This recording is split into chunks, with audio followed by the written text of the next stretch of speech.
Good day and good evening, and welcome back to Roulette Live with me, Caetsu Chaiji, but you can just call me Kai. Tonight, as usual, doing some Roulette. The plan for tonight, I actually had to do some pure healers, so that means White Mage and Astrologian. Last time that I did this, where we were playing Scholar and Sage, I basically alternated between them the whole night. Maybe this time we'll do like a bunch as White Mage and then a bunch as Astrologian. And then if we actually do like an equal amount of both, not really counting guild tests, but once we've done like halfsies of both, then maybe we'll alternate just to be sure that we get to play both a little bit. But I think it's more valuable and helpful to just choose one for a bunch of roulettes. But I felt like doing some pure healers after the barrier healers. Although, I mean, last week we did Gunbreaker, I believe. Now, that said, hey Rust, hey Naomi, hey Mizunashi, hey Emily, hey Fala, hey Saros, hey Vince, hey Zaf, hey Teenley, hey Lana, hey Agent Monica, hey Danzenbergen, hey Evelyn, hey Toby, hey Ivis, hey Ilya, hey Dan, hey Tess, hey Snowshiro, and hey Ellie. Hope you're all doing very well.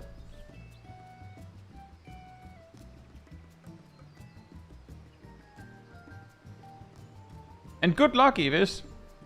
And hey, Sleepy Vlad. Hope you're doing well as well. Ellie says, a newer 14 player. I am 100 player commendations from being able to apply for mentor, and I'm excited for the new roulette. Oh, nice. Just take note that once you are a mentor, you will have probably a whole list of duties that you missed or something. It's very likely. Not guaranteed. You might have explored everything, but it's not uncommon to be like, oh, that's a requirement? Question mark? But that is kind of fun. The scary part is probably getting used to the fact that you can land in anything. Elox, hope you're doing well. And Boobomet, hope you're doing well as well. And Crab Galaxy, you too. It'll appear once you get the mentor roulette, Ellie. It'll basically, you know how like if you're trying to queue for roulette but you don't, like, you have some setting on, it'll show something like this, like following requirements not met, and then it'll just like show a list of duties. And if you don't have the duty unlocked, then it'll just show question marks. If you have it unlocked but you haven't actually done it, then it'll show the name. Where it gets really funny is if you have enough duties, it'll just like list all the way down, and then it'll just like, it'll go past this point, but it'll just hide behind this menu, like it'll hide behind this, like it'll just drop past it, and then you can't see all of the duties. But I mean, if you have that many, then you at least have something to start with, right? Tyler says, is there an adventure need guild bonus for mentor roulette? Yes, there is.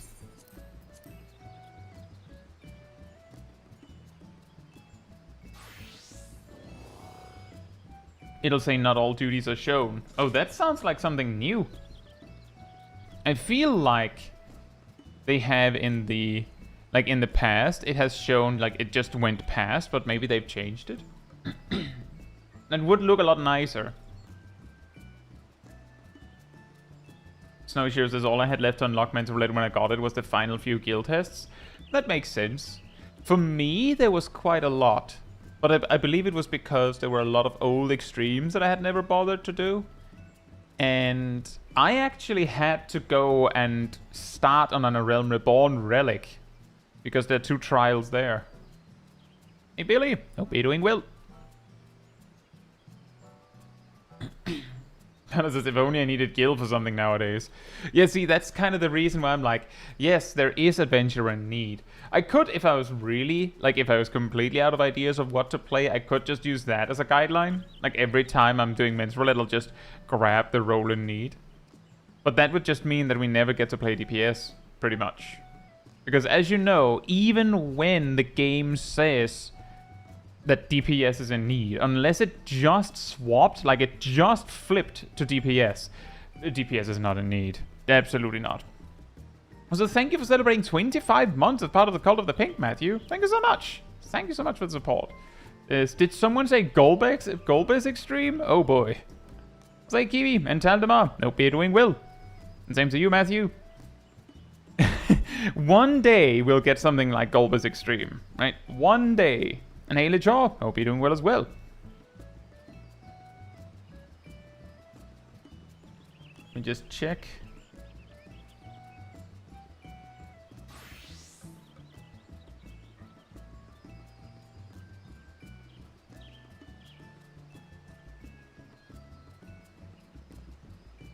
And yeah, exactly, Zav. It'll just be the same all the time, right?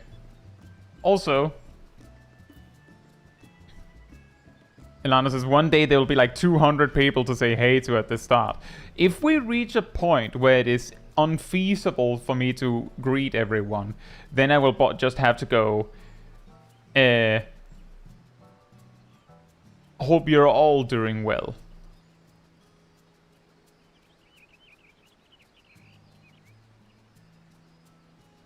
Also, hey, Endozak Boy, and Nobots, and Bertwellcon, and Faco. Hope you're doing well. Faco says, I'm starting Stormblood right now. I hear a lot about how A Realm Reborn and Heavensward dungeons are a lot more boring compared to the latter ones. What are the differences? That's a weird one. That's a weird one. A Realm Reborn and Heavensward is where dungeons actually were a little more varied, you could say. Bosses in later dungeons are more interesting, but it kind of varies. It's a complicated one. It's hard to explain what the differences are, but the later dungeons actually tend to be very samey. But yeah, I believe a lot of the people that would say that those dungeons are boring is more because, as Matthew says, when you get synced down to like a Realm Reborn or Heavensward, you don't have like half of your toolkit.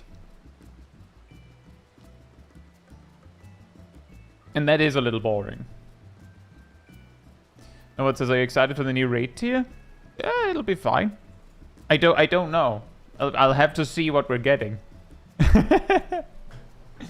Now, with that said, I will queue when it says 22 up here.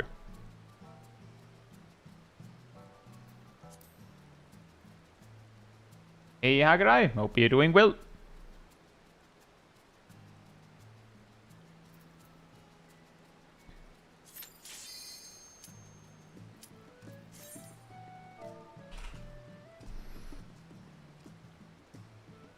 Why is that, Hagarai? Are you scared of of something in the context of an ultimate? Hey, Bronto, hope you're doing well.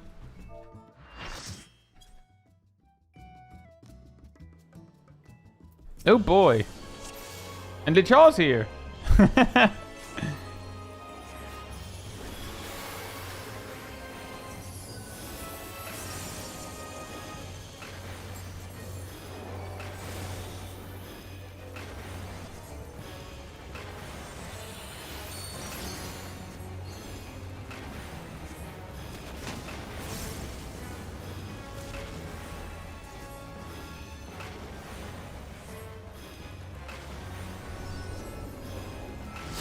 It's a danger noodle. Yeah, that's what it is. It's the winged danger noodle.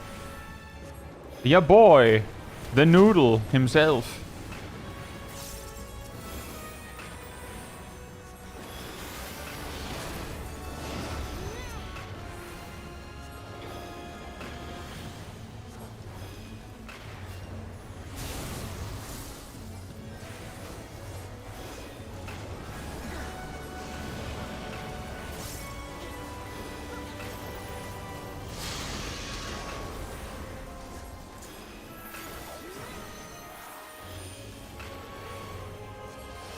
Valiamanda. it's Valiamanda's cousin.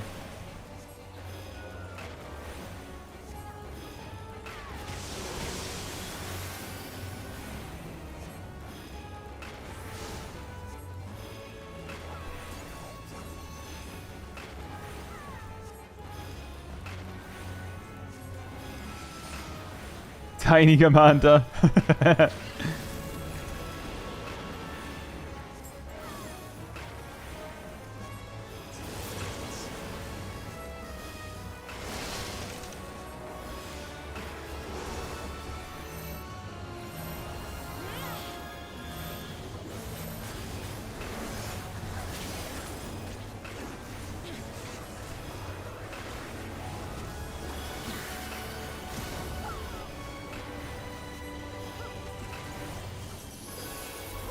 Hey Kai, hope you're doing well.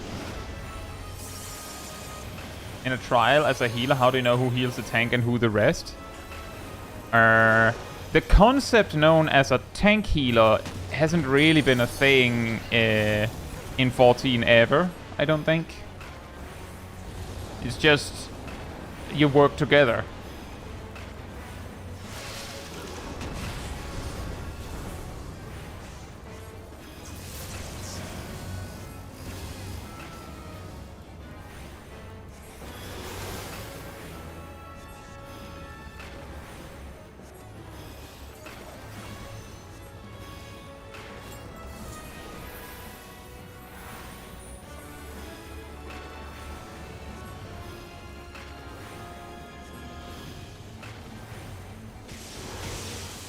Like, if it actually became a problem that you actually needed to coordinate who heals the tanks, then you would talk about it, and then it would be like, well, I have a cooldown at this time, I have a cooldown that time.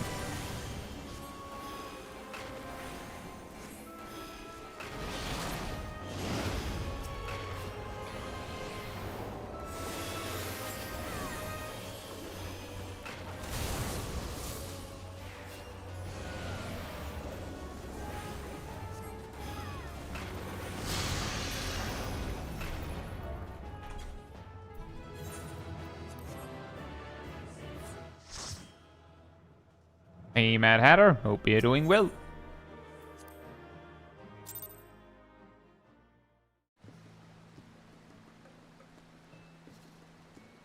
LQ when it says 59.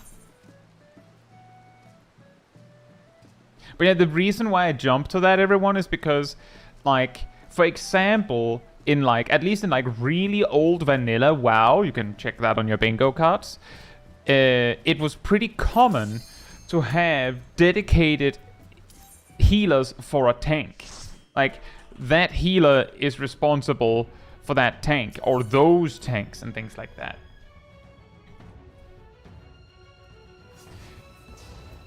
Oh boy.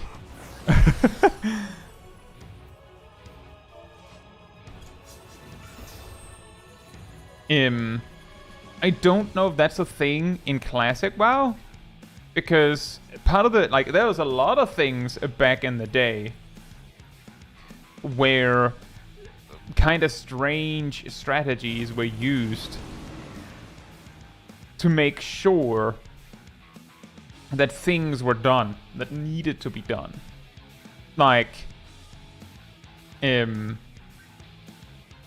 this is also something that has happened in really, like, olden days of 14. Like, supposedly back when Labyrinth of the Ancients was completely new, first off, it was 3 regular light parties, or 2 tanks in each alliance.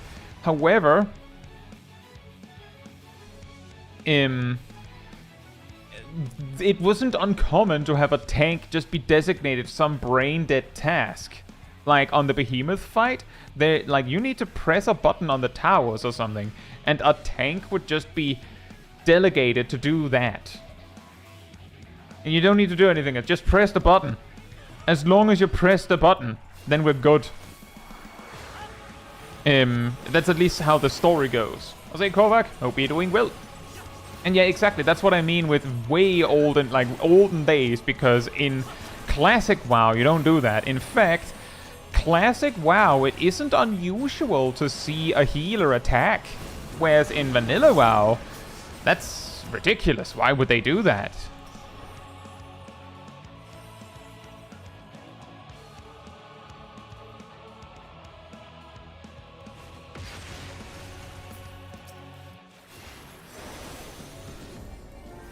Like, I see a surprising amount of players playing 14 that find it completely unbelievable that a player would not realize that attacking when you have nothing else to do is the thing you should be doing. But there was a time where actually holding, like, not attacking so that you had more MP to spare was the way of the land. Hey, Kraken Mo, hope you're doing well.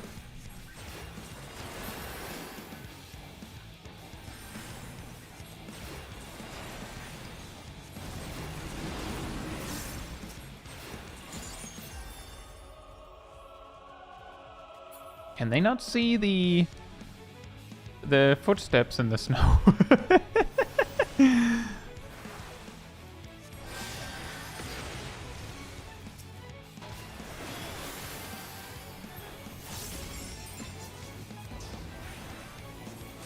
Hey Nimrio and Nanahigas, hope you're doing well. I don't quite understand what you mean by that, Nana.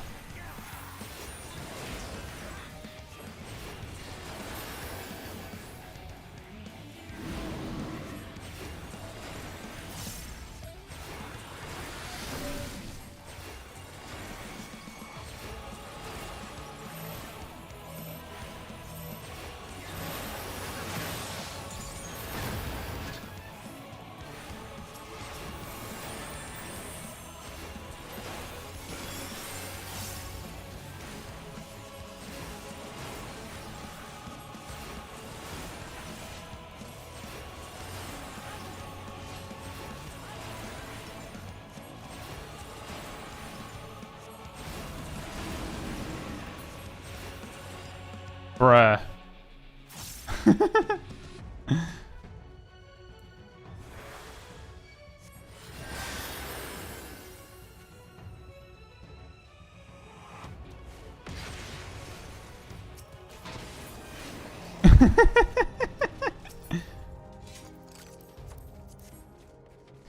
Dink.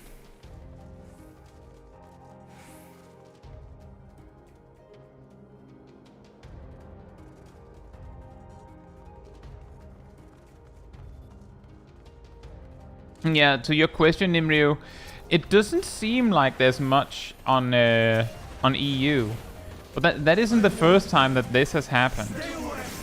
That that it's straight up specifically NA getting attacked.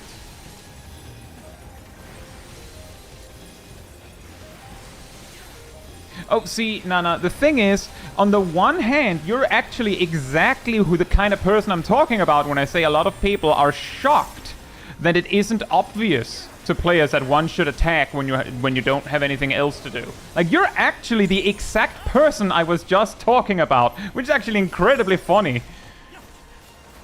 The reason that some players reason that they shouldn't attack is partly because they actually reason that the attacks are for some other purpose.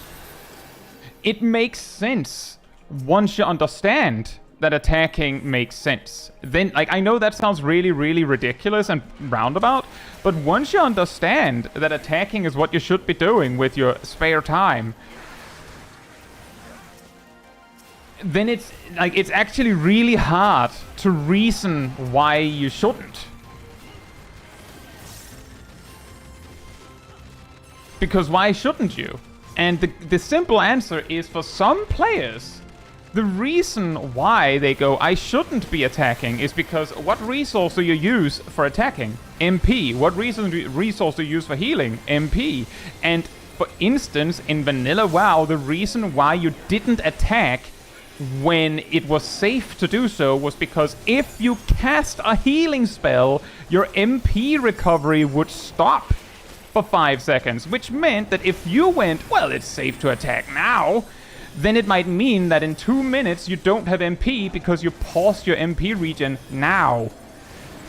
That's the kind of logic that you had to deal with. That's not a problem in 14 in the slightest. Like, MP is basically like an afterthought a lot of the time, so it feels ridiculous for someone to go, why, like, I don't attack because I conserve MP. Conserve it for what? Like, why? What are you going to use it for? Nothing. And nowadays, players have just gotten really good at planning. Like, people have figured out, well, you don't need more MP than this, or you have a build in Classic WoW that gives you enough MP that it will never ever matter. Those kinds of things. But yeah, genuinely, it's that one. Like, that's one reason. Another one that I can go over is some players believe that the reason why you have attacks is because, if you think about it for a moment, if the purpose of healers were to just heal in 14, right? If healing in 14, like healers in 14's only purpose was to attack, was to heal, then how would they do solo content? How would they do solo content? They wouldn't be able to. So it could be justified that the reason you have an attack is so that you can fight something when you're alone. It's basically a self-defense tool. But that's not how that works. But that's how some other players reason it. Indeed, if you spend a little bit of time thinking about it, then yeah, you can figure out that, oh, I could be attacking. And you're right about that. And indeed, I'm not saying that it is only like old school WoW players that make this kind of misunderstanding. It's actually all sorts of players.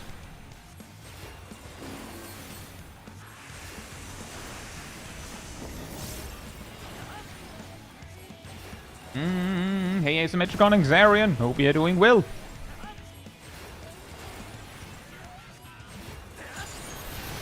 And yeah, I would also add that the concept of healers attacking is a modernization of healers.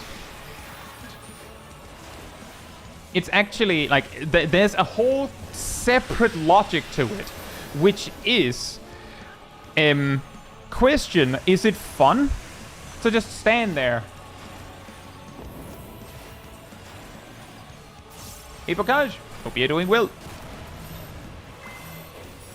Like, part of the logic in giving healers reason to attack is precisely that it kinda sucks to just stand there.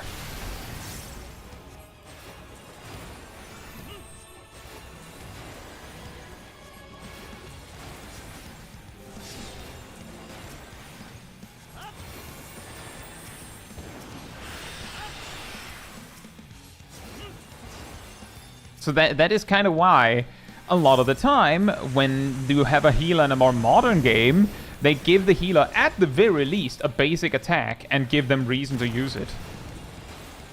Because it's not very interesting to just stand there. While yes, the extreme resource management involved that would make you not attack could be interesting, the resulting behavior of just not casting anything kinda sucks. Like, here's an idea. Just random thought from yours truly. Because a common problem with making MP relevant in 14 is that it would quickly make healers afraid of attacking. One angle to that is Lomau's skill issue. Another angle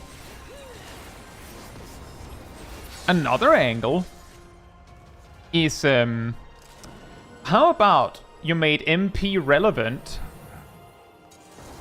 and then made attacks really cheap?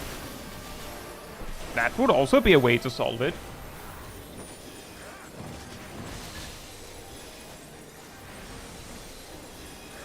Like in some cases, you see healers basically generate resources with their attacks. So it's actually like resource positive to attack. So you could be put in a situation where you can't actually heal very much, but you can attack. That might also feel very roundabout, but it puts you in a position where if you don't have any healing you need to do, then you can attack, and then you generate resources.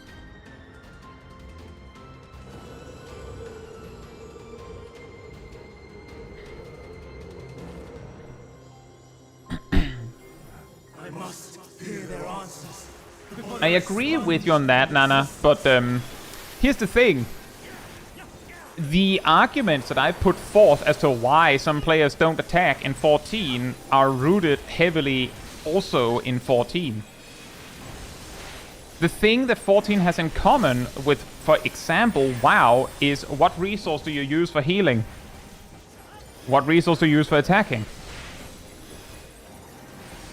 They don't know if they need 10,000 MP in a second.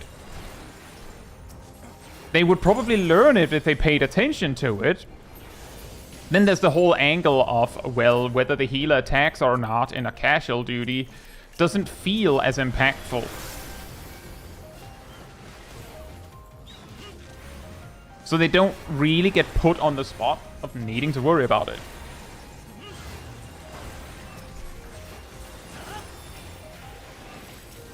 So basically what I'm saying is attacking in 14 could be made better as a logical conclusion when you don't have anything else to do.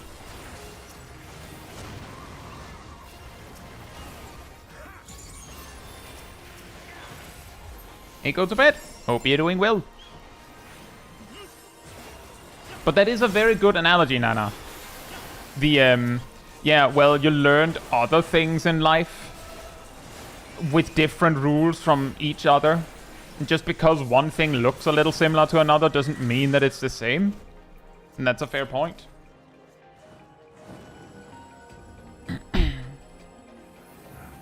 But also, as I think it was Bocage said,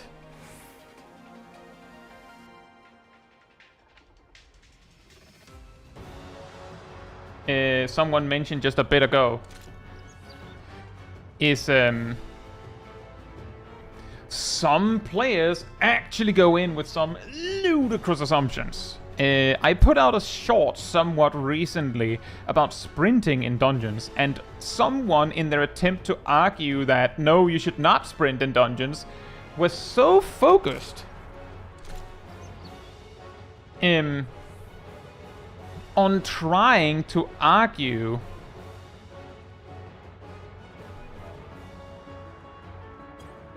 that you shouldn't sprint in a dungeon, that they said, no, actually, the tank's job is to take damage, and sprinting is against that philosophy. So you're actually failing to do your job when you sprint.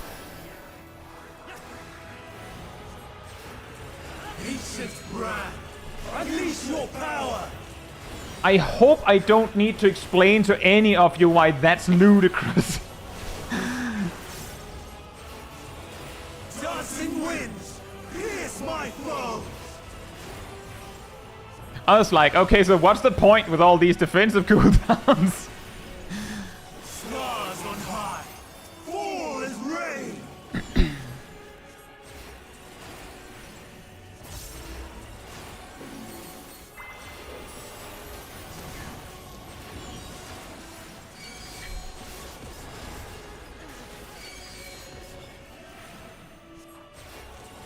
And yeah, exactly, Nana. That example you just gave is that is like basically the thing is, I'm not necessarily talking about what one should be doing. I'm basically explaining how people arrive at the conclusion. I'm not necessarily saying whether it's right or wrong. It's probably wrong, but the reason why they come to those conclusions matters. And sometimes the reason is, well, the game doesn't explain itself very well. There isn't, like, the closest Final Fantasy XIV comes to telling you that you should be attacking as a healer is the Conjurer job quest, or class quest, I believe, stars a character who refuses to use offensive magic, or something like that. But that requires that you're reading the dialogue, because it's all presented in text.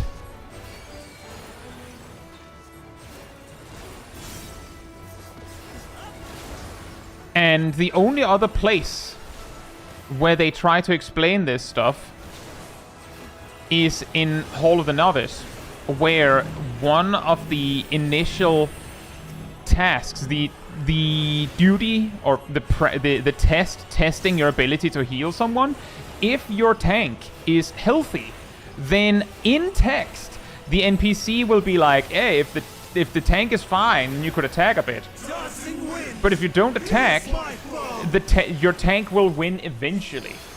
It takes way longer because the opponent also uses potions, but you can win without attacking. So the game doesn't actually put very much effort into explaining to you that you should be attacking. So in your basketball example, it would be like if you showed up to a basketball game and then just used your feet and no one questioned it. No one said you can't.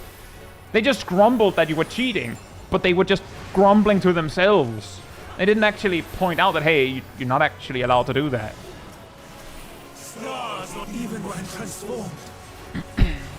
And that's when it suddenly becomes complicated. And one way, just a random example, one way they could make it more obvious to players coming into the game that the intended task of the healer is to attack, is if they made attacking also help with other things.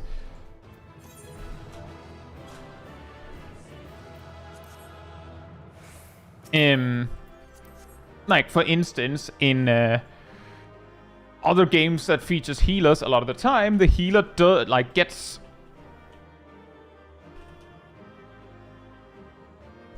like a resource from attacking.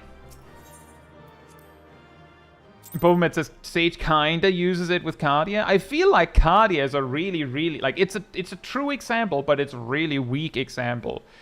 Like, Cardia would work a lot better if it was strong enough that it was something you actually cared to move around on your party.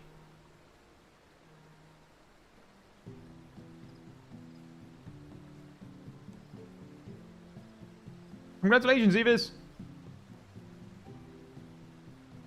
Exactly, Snow Shiro, but I don't want to do more. I want to heal. I'm good at healing. You can't make me do those other things. Exactly.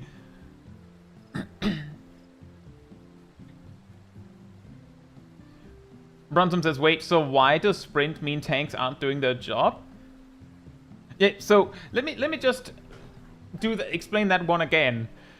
This person said, no, actually, tanks shouldn't be sprinting because the tank's job is to take damage. But if they're sprinting, they're not taking damage.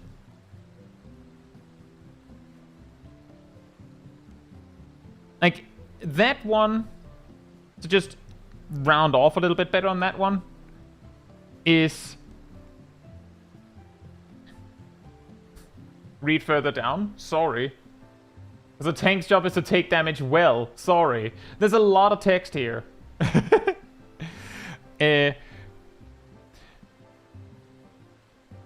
I'll still finish my thought. It's literally a line after. There's actually a message from Naomi in between. Sorry.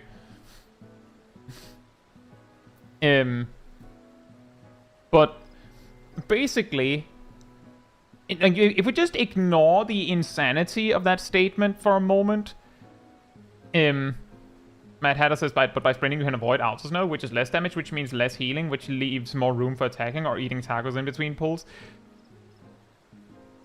Basically, if we ignore the insanity of that argument for a moment, of the argument that basically turned into tanks are meant to take damage, so mitigation is stupid, which is what it boils down to, is this individual, and I won't recognize their name if they're here, so they can just act like they never said that if they are here.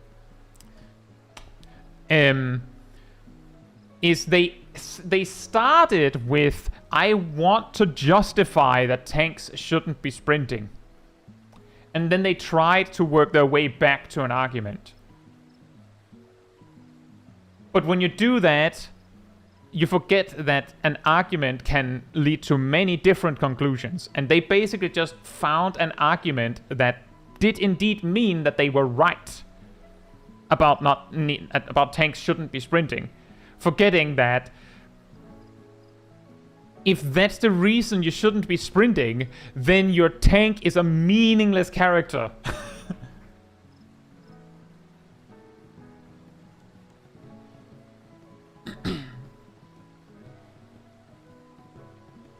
It wasn't even a devil's advocate kind of thing, Sleepy Vlad. It was literally they wanted a specific result. And they didn't have the ability to give a good argument for it, but they knew they wanted that conclusion. It's like writing like a math proof by starting with the result and then trying to figure out how you like write the argument. Hey, cool. Hope you're doing well. And Neo Talon. I will queue when it says 06.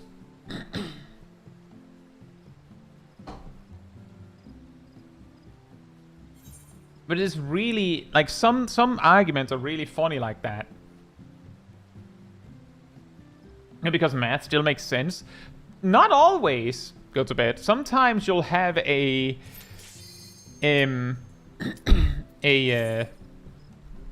someone who starts with the end result, and then because they have to like argue it, in their argumentation they end up using the proof itself or something like that.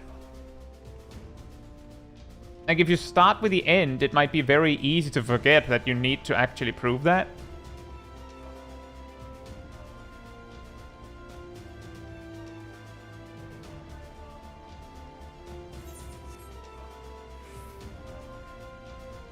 A pure healer day, Cole, but we're playing a bunch of white mage first.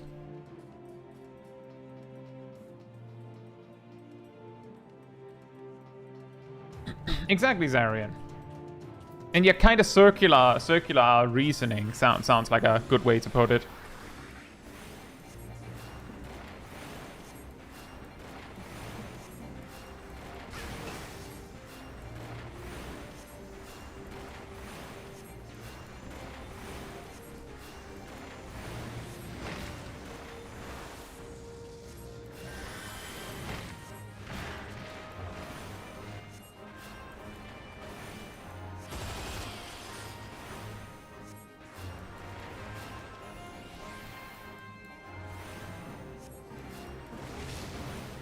Unfortunately, white mage in a level 50 dungeon is never super exciting.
Because I've been playing some Sylvie from Fellowship. Boom shrooms are just like lilies if they were awesome. They're not quite like lilies, but I can definitely see it. In a really weird way, Lily, the boom shrooms kind of concern me.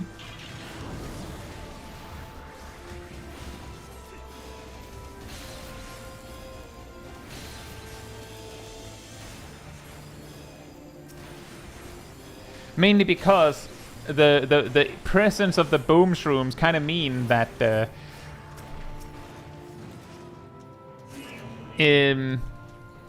it can be a DPS game to just slam all cooldowns on cooldown. Just mash, mash, mash. All your healing cooldowns, doesn't matter. They summon rooms. In fact, using Hidden Trail on cooldown is a damage gain, because if you have Spirit, you could randomly proc a vine, and that vine could turn into a boom shroom.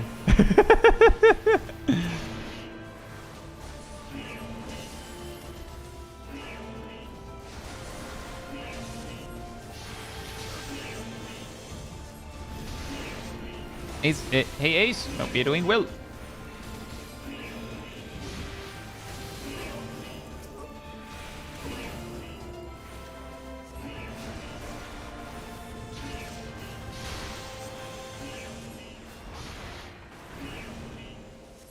To be fair, it is definitely like, it's like a skill issue, right? Because it means that if you know I won't need this cooldown later, you can just send it, and then you get more boom shrooms.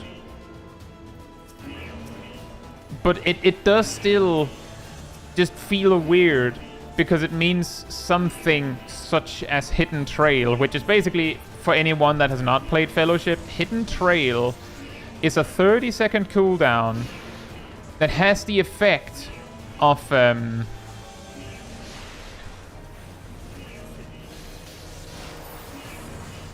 that's an interesting time to use Living Dead. Has the effect of increasing your movement speed by 50% for 6 seconds, and also cutting your enmity in half. And it's a 30-second cooldown. But it costs mana.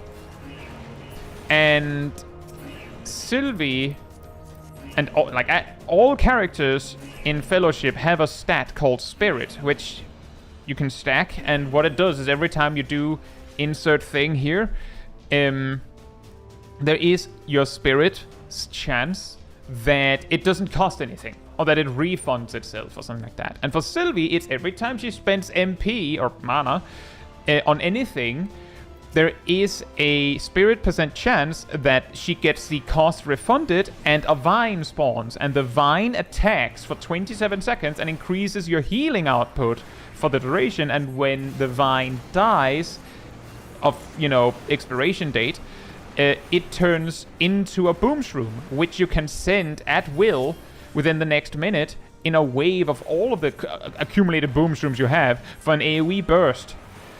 Which means that using Hidden Trail on cooldown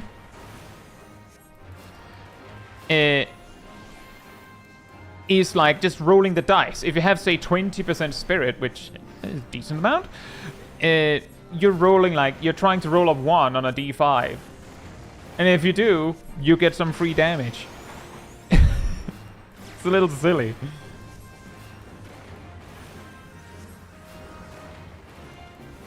Sleepy Vlad says, how would you get a healer to attack if they weren't? I had one of those doing MSQ Roulette literally yesterday, so I don't feel the need to answer if you don't want. Well, here's the thing. Sometimes I will simply say, hey, you could attack a bit if you like. But in something like MSQ Roulette, I've simply come to accept the reality that a lot of players do MSQ Roulette because they can't be bothered. I've mentioned this in my Mental Roulette videos a lot of times.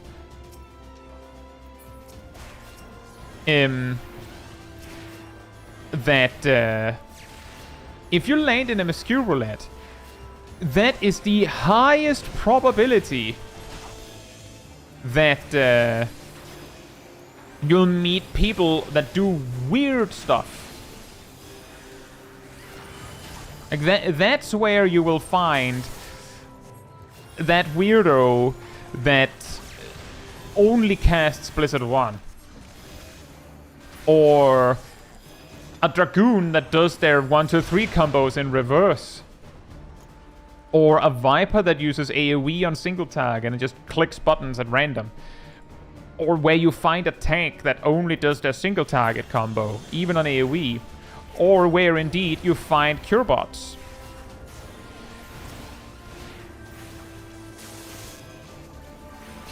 Hey Cobalt, hope you're doing well.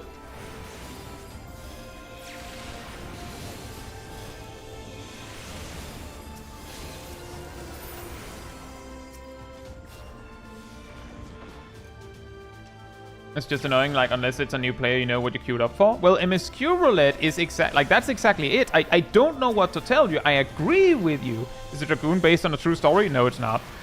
But you can see it, right? The Viper's based on a true story. And the Black Mage is kinda too. And the Curebot is too. For some reason, a lot of players have just accepted that MSQ Roulette doesn't really matter. So people don't really care.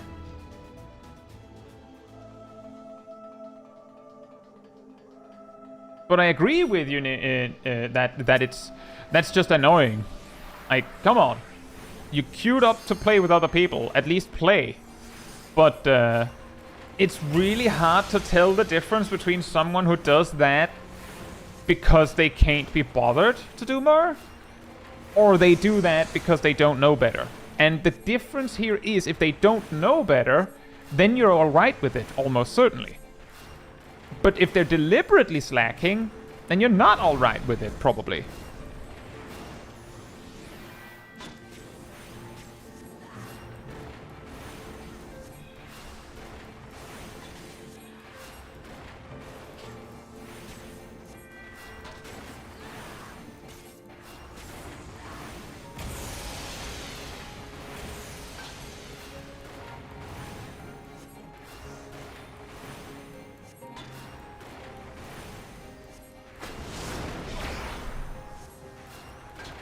Enjoy, Dan!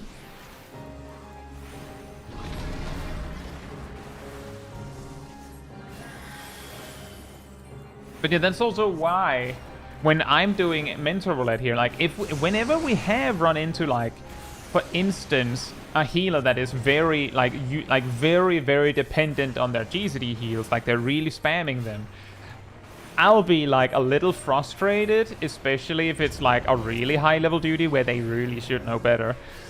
But if they're just attacking a bit, just a little bit every so often, then I'll already like be a lot more, you could say, lenient. Because if they're attacking just a little bit, then there's at least a chance that they'll get better about it.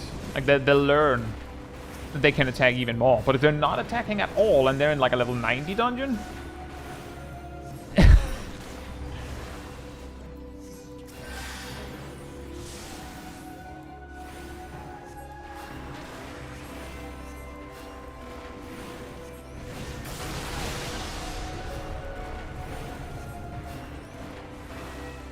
constantly do the backwards jump for no reason. I'm guessing, is my best possible explanation for that one, is that they saw that elusive jump gives them enhanced piercing talent. And they went, oh, I should be using that. And then check the numbers on those things.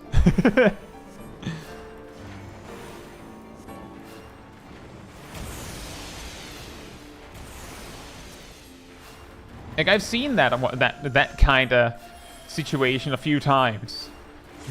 Someone is using a thing, a cooldown or resource on cooldown.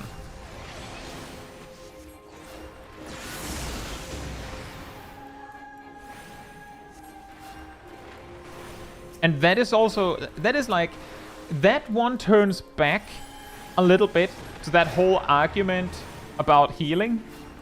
Where it was like, if attacking gave you like a resource, for instance, for attacking, like, even if you do that, some players will still not get it.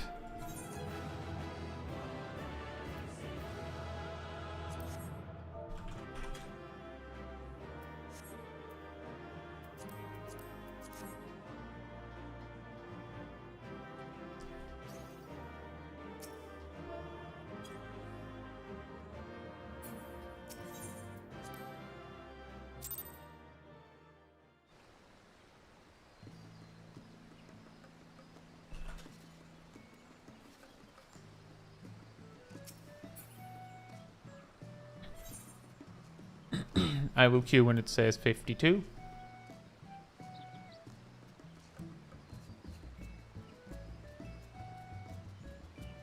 But yeah, even if you give them, like, give every sign that needs to be there. Oh wow. DPS in need. Supposedly, allegedly. 3 replacements in a row. The logic I'm coming in with from there. Oh, I'm somehow not surprised.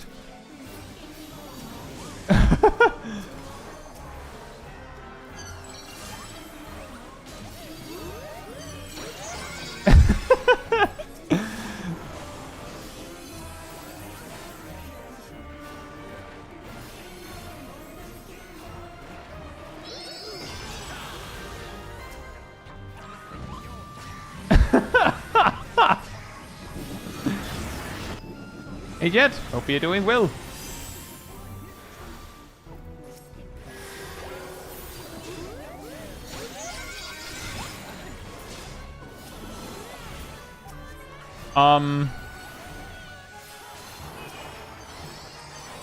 Hey Red, hope you're doing well. I have a feeling that this isn't going to happen. Yep, and we have a disconnected player. So I mean, if we have players that know what they're doing, then this should be possible, but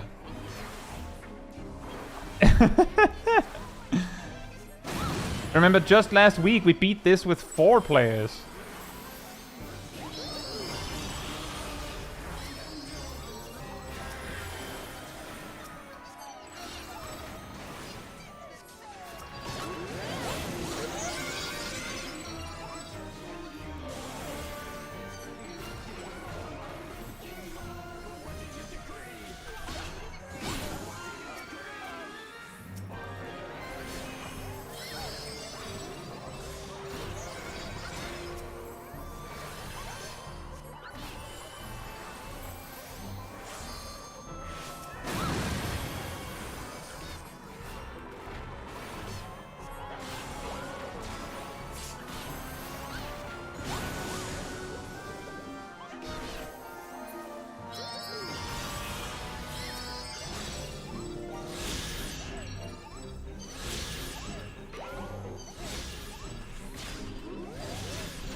Agent Monaco's here, fantastic.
Hey Lone Wolf, Anita Red, hope you're doing well.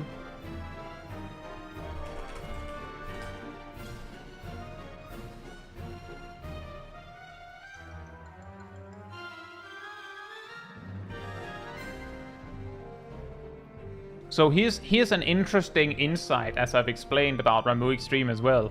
I'm choosing to not explain that the king buffs nearby Mughals, because if we do this well enough, it doesn't matter. And I don't know if I'll trust the tanks with dealing with that. We'll bring it up if it becomes a problem.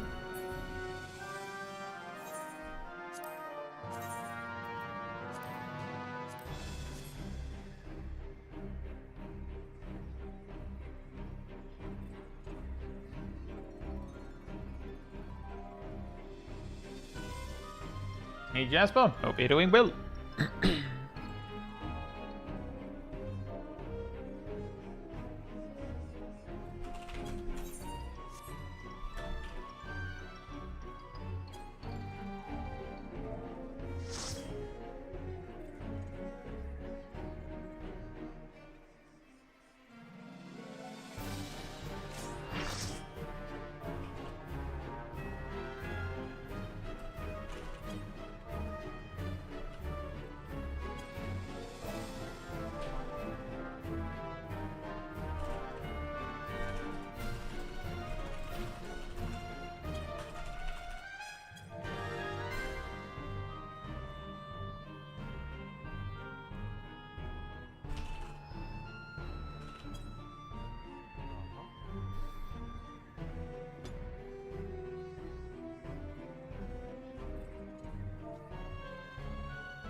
Now the question is whether people understood the assignment.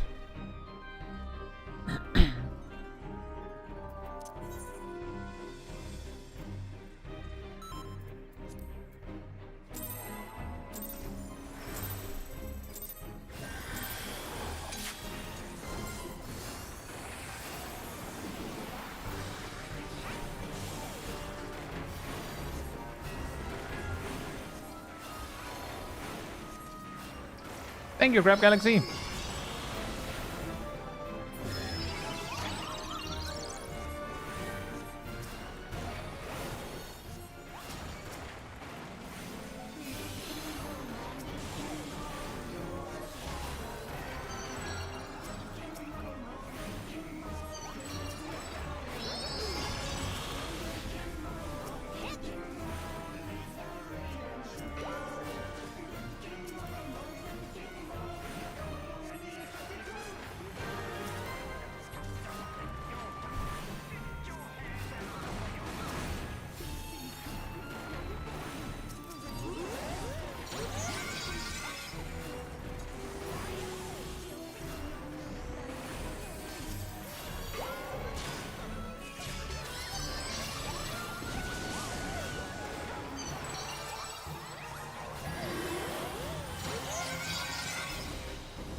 I should not have done that. I was thinking I don't want to hurt it too much, so I used my dot, which will hurt it more. Reflex stuff.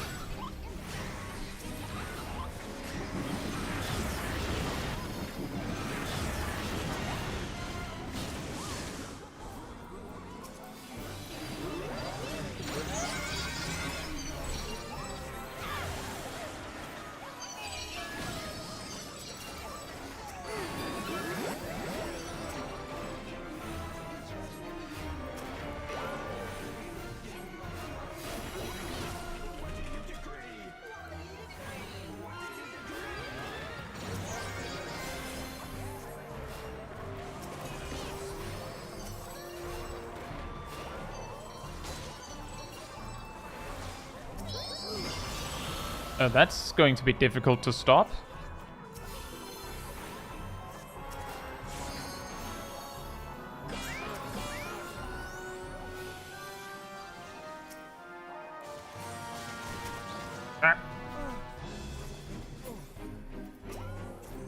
Yeah, that would do it.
that was an ultimate jinx. I feel like that happened in a previous run as well, but then it happened so late in the fight that it didn't matter.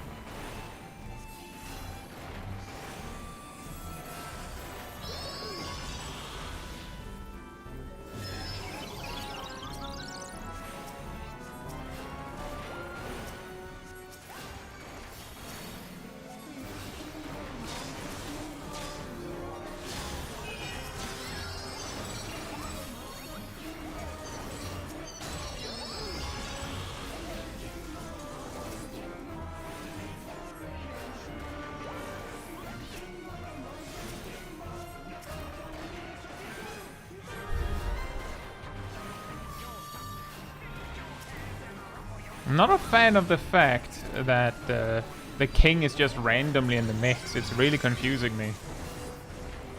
Because I'm targeting with the enemy list. I'm specifically targeting whoever's healthiest in the bunch.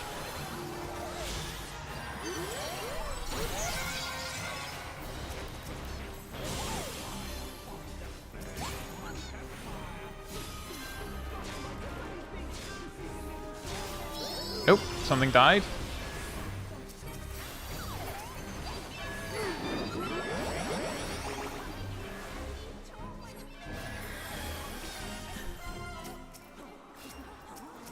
If we do something like that one more time, then we should be pretty good.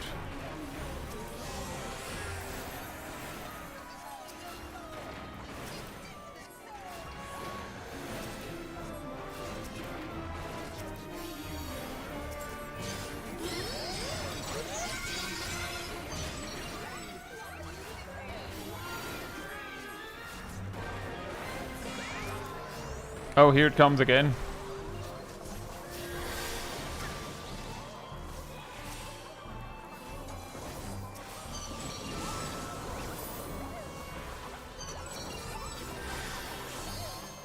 By the way, that's the mechanic that makes it basically impossible to do this fight 3-man, but doable 4-man.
There you go.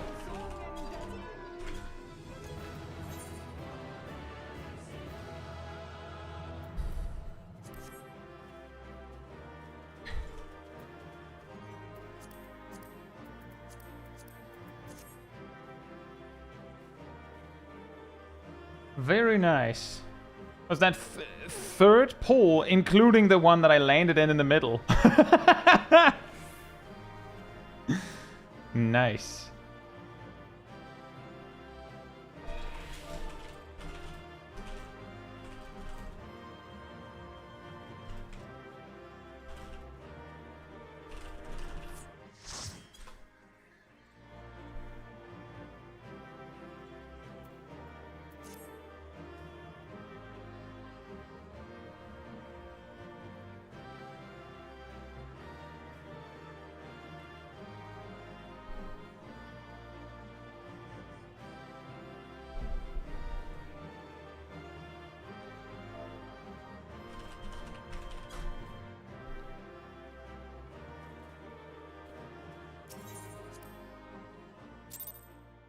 Oh, nice. 6 commendations.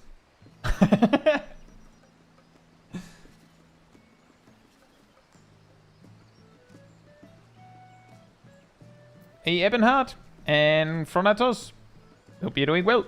Yeah, I got really... that's what we call focused gamer silence.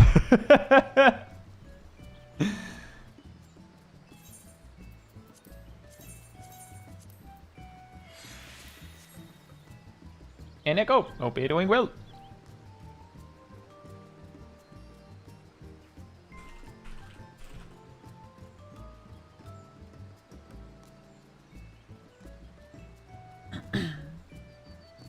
Hey Balanci, hope you're doing well. Good King Kazuchai. Good King Kai. Nice.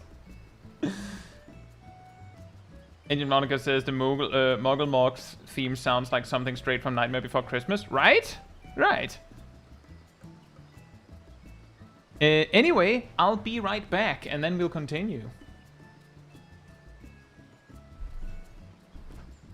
In the meantime, Manatee restored.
All right, I'm back.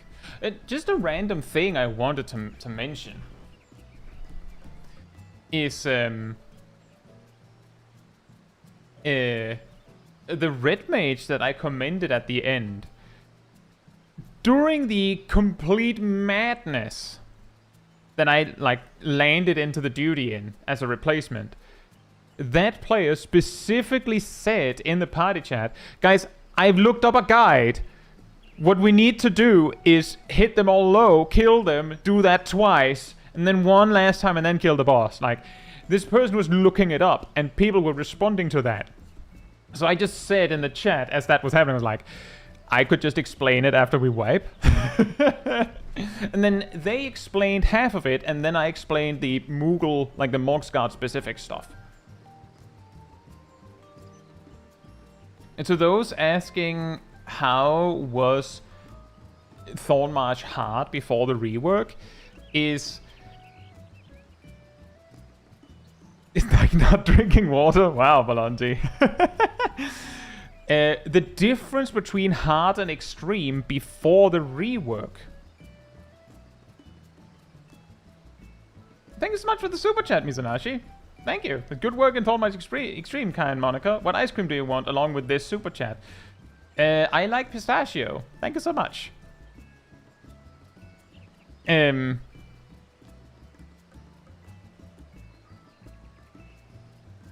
difference between the extreme and the hard version was that on the hard version, just like you do on hard now, you would meet the the Moxguard like in sets, a little bit like how you do now. So like you'd have a chance, notably, to mark them. So you could mark a kill order or something like that, which was common to do. And then once you had defeated all of the Moxguard, the king would appear, fully heal the Moxguard, and then the fight would begin proper. The second difference was that the king would not be invulnerable at any point during the fight.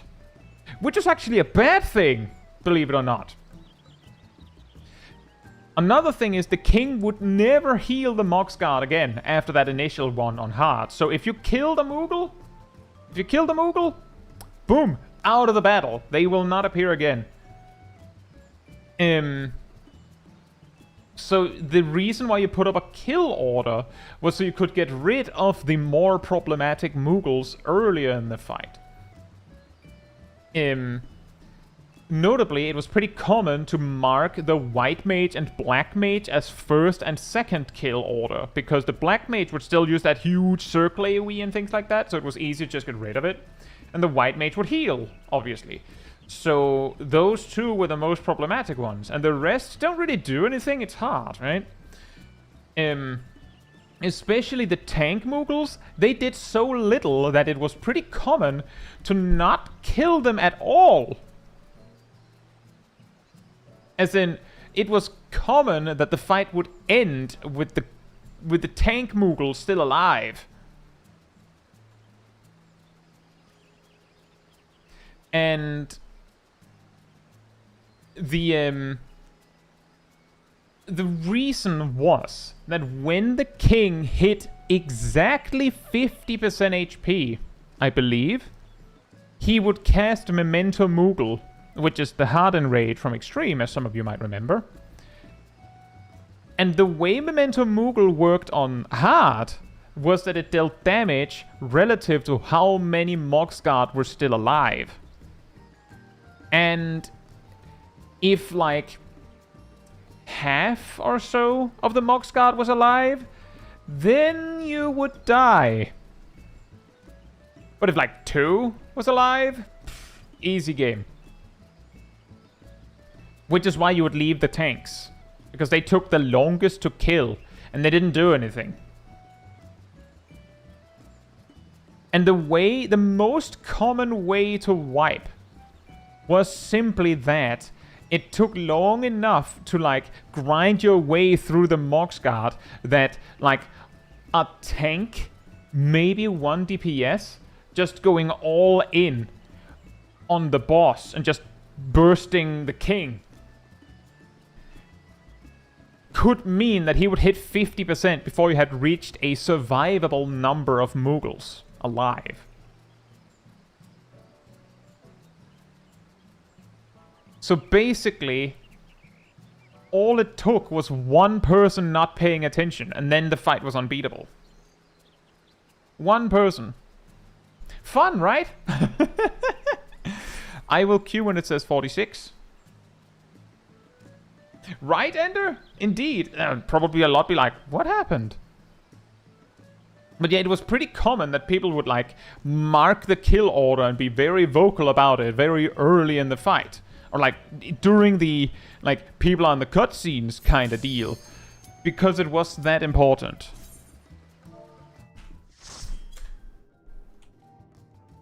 How this is replacement lizard day. I am the grand replacement lizard.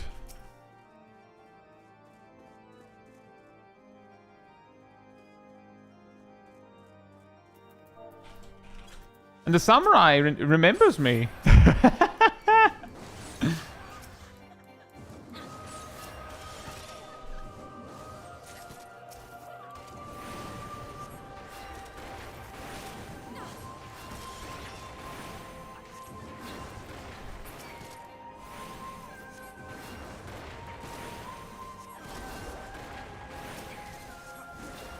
This samurai is a different one, but it was from a different group that I replaced for as well.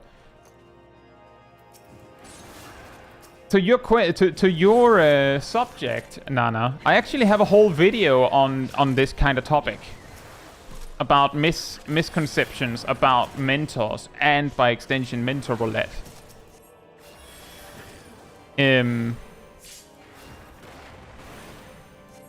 One part of the problem is that the mentor roulette isn't actually... specifically the mentor roulette, I'm not even talking about mentors, I'm talking about mentor roulette, which you might say, isn't that the same thing? No, it's not. Mentor roulette is a group filler feature. It's not meant to send helpers to explain how things are done. Mentors are literally sent into the field to fill groups and make duties happen. So there isn't any expectation that you should be teaching anyone anything. There's also the part that the whole thing about mentoring is that there are many different ways to mentor. There are, of course, toxic ways to do it, but sometimes just demonstrating how something is done is a way to be a mentor. So being, like, policing strictly how it's done is maybe a little hard. Not only that, Sleepy Vlad, but I have revisited the topic because it's still not very well understood.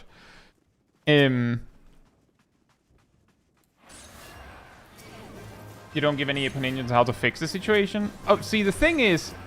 Nah, I kinda do.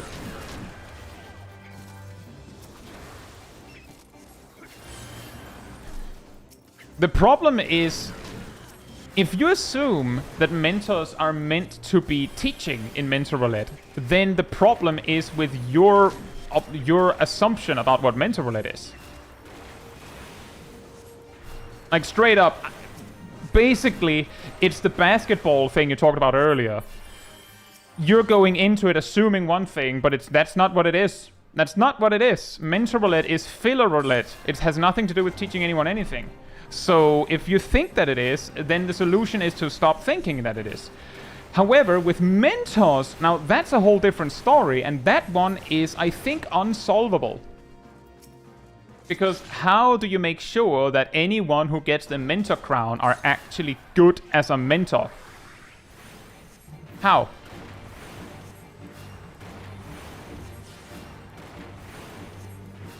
The amount of mentors that don't read the thing when they put on the crown is nuts. I mean, the thing is, again, that one is like... Again, comes back to the, it's complicated what makes a mentor. Hey, Red Master, hope you're doing well. This for extremes, aren't mentors the only ones able to fill in because it's the only roulette that can fill into those duties? Yeah, unless you specifically queue for an extreme, the only ones that will land in an extreme roulette randomly, or an extreme duty randomly, is a mentor. Queuing mentor roulette.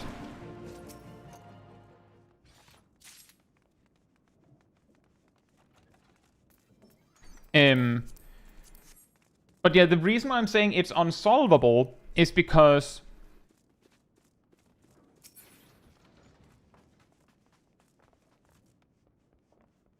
I think you're actually, Nana, at this very moment, I think you're trying to get a specific answer out of me, and then I'm not doing that. We don't do that here. If you started this topic hoping that I would say something specific, then change your mindset.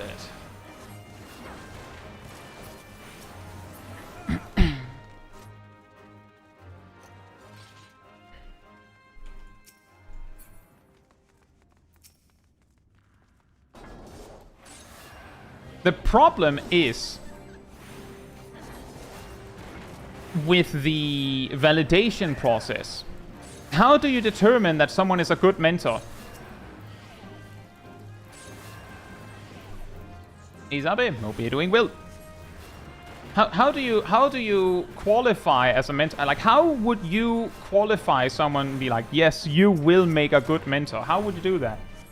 And I'm not asking anyone in particular. Anyone can answer this. How would you go about it?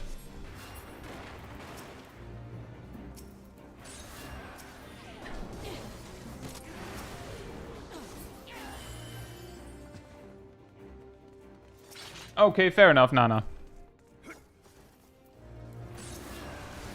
I'm sorry then that I accused you of that.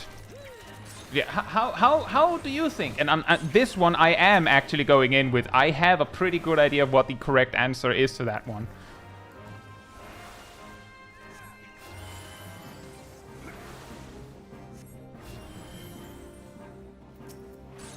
Ilana roughly says, make them do a test.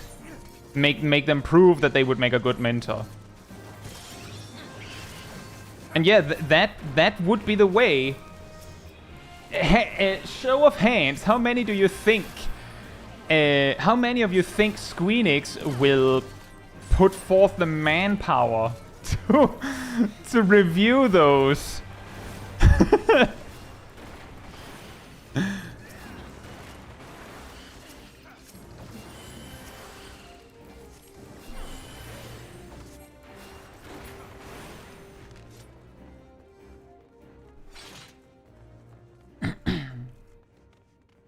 Exactly, Sleepy Vlad. There's actually probably a better possibility that they'll just try and have an AI do it, right?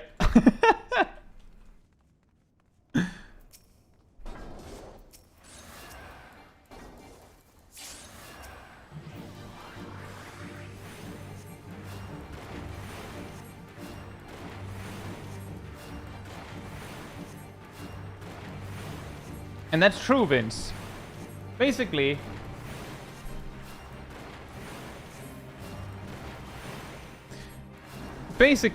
one of the best ways to make sure that a mentor actually would be, like, a person would be a good mentor would be to test them on it. But a test on something so social means that it isn't something that you can just do.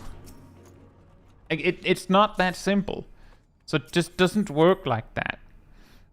Some people have made requirements some players try to suggest a solution that, the way we solve it is by making it really exclusive to be a mentor. Like, the classic one I've heard is people saying, you need to have cleared the current savage raid to be a good mentor. Meanwhile, some of the worst players at teaching other players how to play the game are players that I know are savage raiders.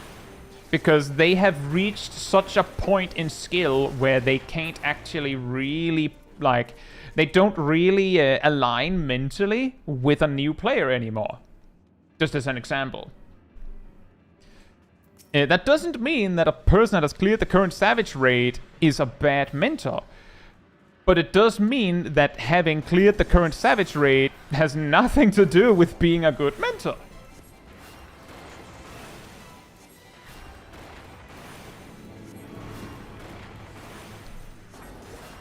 Jose, X, and Nico, hope you're doing well. And yet the thing is, Nico, that that is a place where it is very easy to catch some of the quote-unquote bad mentors. And that also circles back to a more recent video I put out on the topic about misconceptions, is that the way that the Novice network is explained to players is different between mentors and sprouts. Mentors are told to be there to help the sprouts answer questions and whatnot. And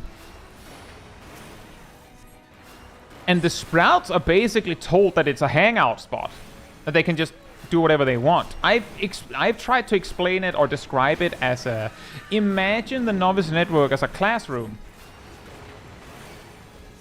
and the sprouts are their students.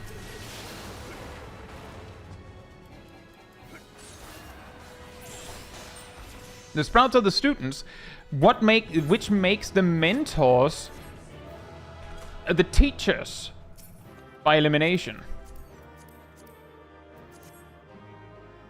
And genuinely, when I went to school, I had some teachers who would, the moment the break was up, they would just skedaddle. They're gone. They're just smoke bomb. Gone. But I also had teachers that would stay and hang out and just talk. And both are correct ways to be a teacher, right?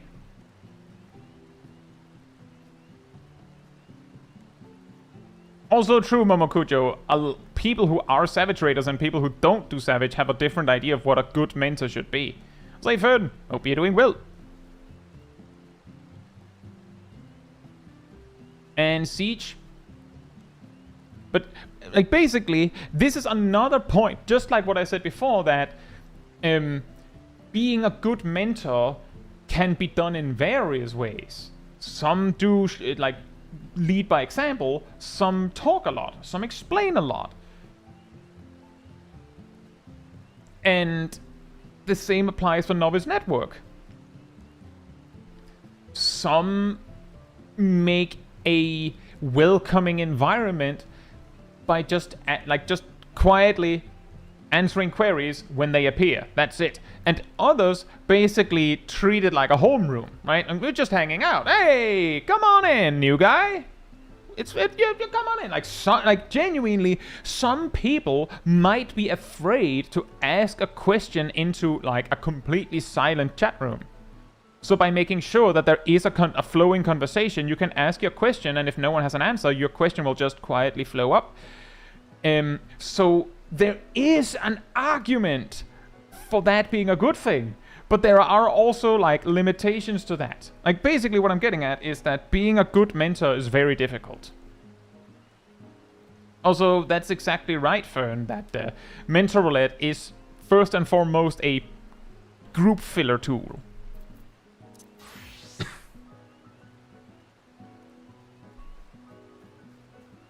Nana says maybe do a ranking system based on average score and ask Sprouts after the duty about a mentor they faced, and only 1% of people eligible will become mentors. There are two problems with that.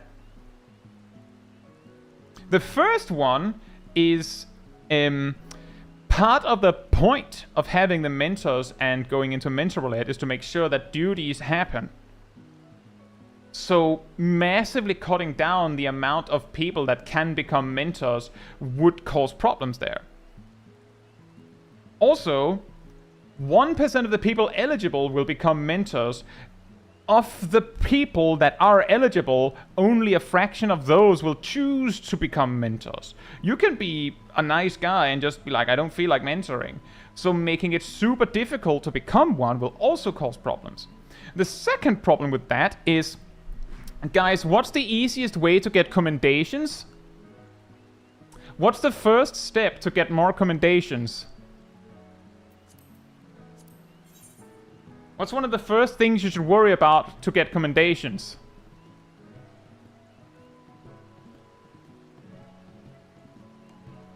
If the only thing you need to do to get a lot of commendations is get a good portrait, play support jobs, and spam guild tests, basically what I'm getting at here is that a lot of players just throw their commendation. If you ask a Sprout after the duty if they liked the mentor they played with, there's a reasonable chance that they go, who? Or, sure. Basically, this system would only work if you know for a fact that everyone involved are going to, like, give it 100%, and they're not. That's part of the problem. I will queue when it says O2.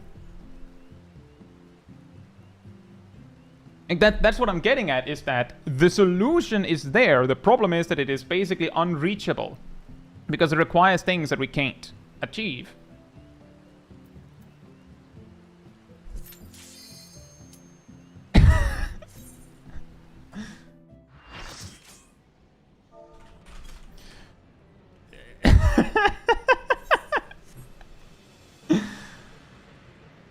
One more replacement. Everyone needs a replacement healer today. Also, as Sarah says, the kind of player you would want this information from does not have the knowledge to determine whether someone is doing a good job.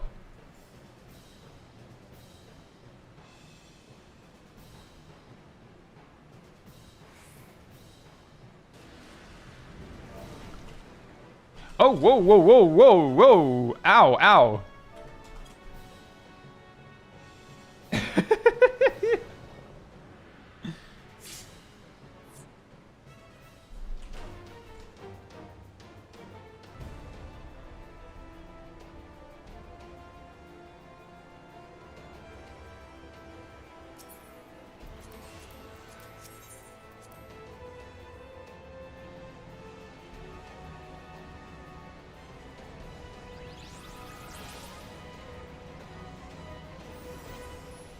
Yeah, that's an interesting way to put it, Siege, is that...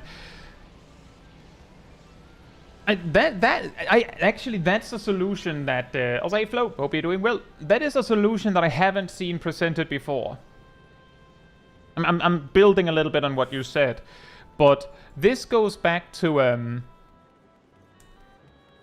this might be a little bit of a tangent. Who determines whether... your, I don't know, high school assignment is good enough? A teacher. How do you become a teacher?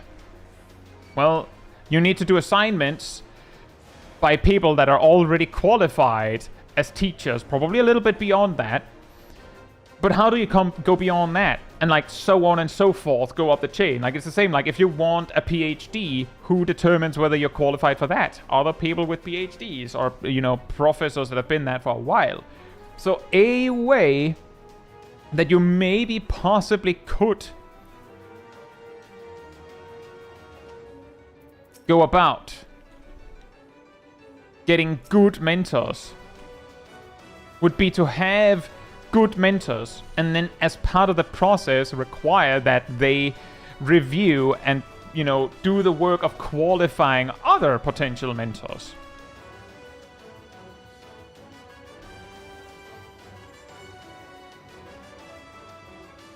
But the problem there, of course, is like there's the you know, the chicken and egg situation. How do you determine which mentors are qualified to do that? And it only takes a certain number of not actually really qualified mentors getting their foot in the door, and then suddenly it's just they just say yes to all of them, and then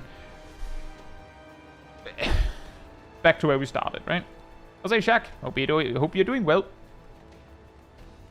Redmaster says, as a side note, not every coach in sports has been the best player ever, or even made it to the top pro league. Sometimes people have more theoretical knowledge than practical, and that's true. That is also one of the things that I usually latch onto when people are like, oh, to be a good mentor, you need to have cleared the current Savage raid.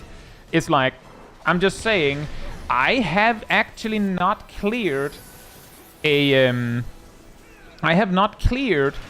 ultimate. But I have taught players that have. And they have specifically said that my teaching got them there. And that's not me making it up. It is literally people coming to me and saying that. And that is, of course, something that I remember because that's something that I'm proud of.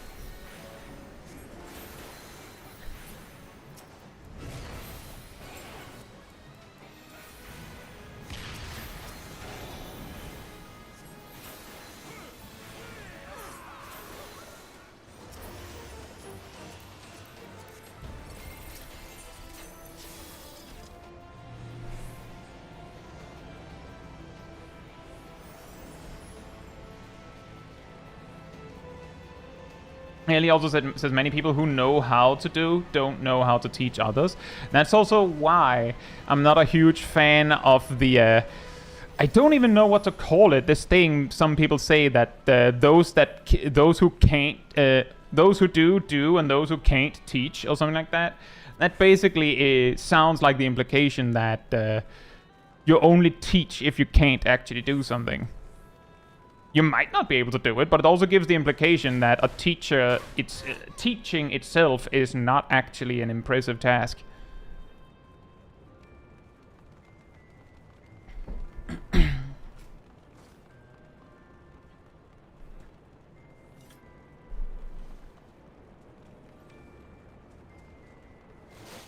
Ron says, I actually think the mentor system is about as good as it can be.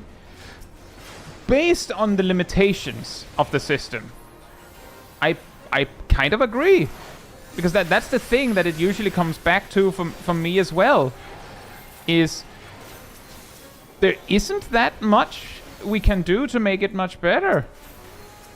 Because the moment that we start to think about that, we realize of like all the limitations that make it so that like all the limitations that is the reason why we haven't done better.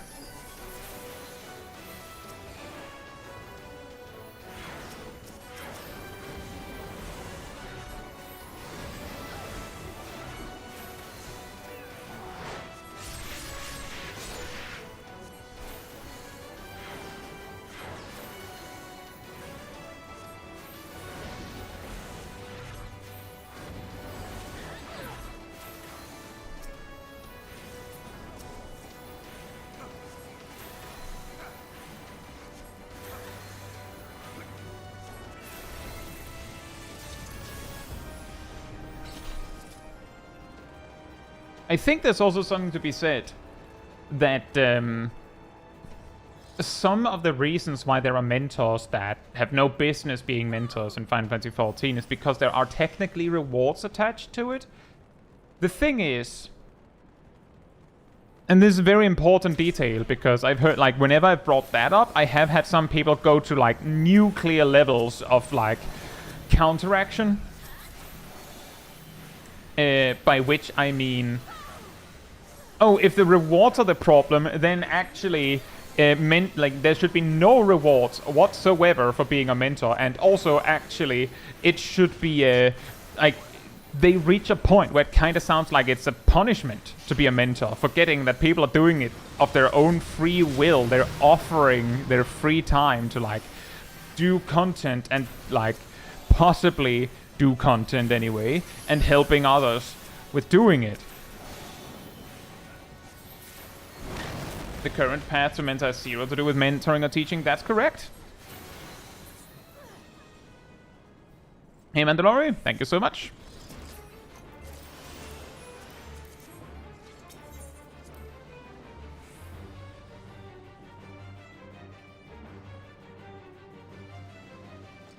Hey Chumomo, hope you're doing well. And glad to have you.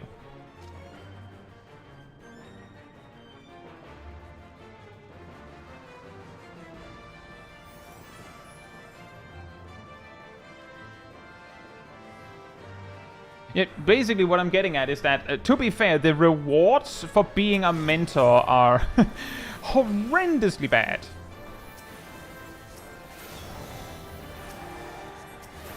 Hey Padya, hope you're doing well. And the rewards for being a mentor and doing things as a mentor are kinda terrible. Like, what do you get?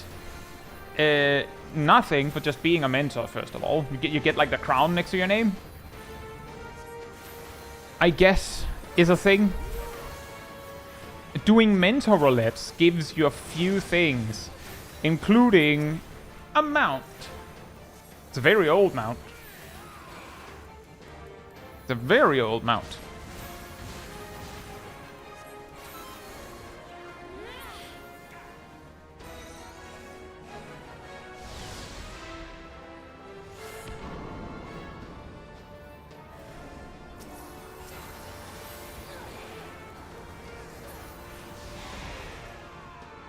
Oh, that's true, Snowshiro. You give a little bit of give and get increased experience if you're a mentor, I believe.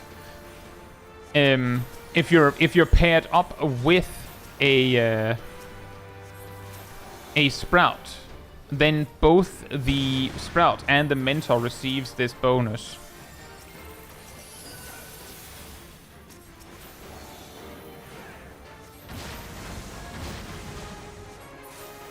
Let's see. Ender says, who do I put the cards on if I don't have the appropriate role player? The simple answer is just put it on the tank. If you don't have any melees, just put it on the tank. However, if you don't have any ranged, you put it on the melee DPS.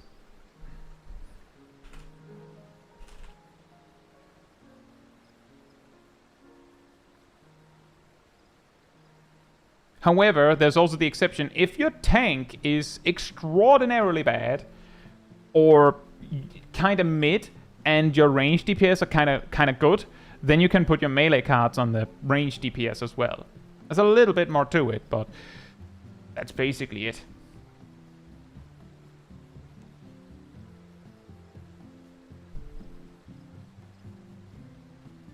Jose Flims, hope you're doing well. And you see, exactly, it doesn't, like, to be a good mentor in Final Fantasy XIV, you don't have to be, like, super teacher mode, but being able, like, basically, how about we take that one? Like, get a little bit of, like, a nice bow on this conversation. What I think makes a good mentor, at the very least, is if your presence actually makes the experience of the team better in some way or another. It's not always possible. Like, sometimes it's just expert roulette, and you're paired with 3 players that are not first-timers. And sometimes it's something else where you can't do much. But you're like, basically, as like, I landed in Thornmarch Extreme earlier, and the first thing I did was, well, I was completely lost because of the chaos that was happening. But as we were wiping, I offered to explain the fight, and I did. And as the fight was progressing, I highlighted, like, oh, now careful, they're resting again, and like paying attention to what was happening, so that someone who was less experienced didn't have to do it. Osayaga Tosaga, hope you're doing well.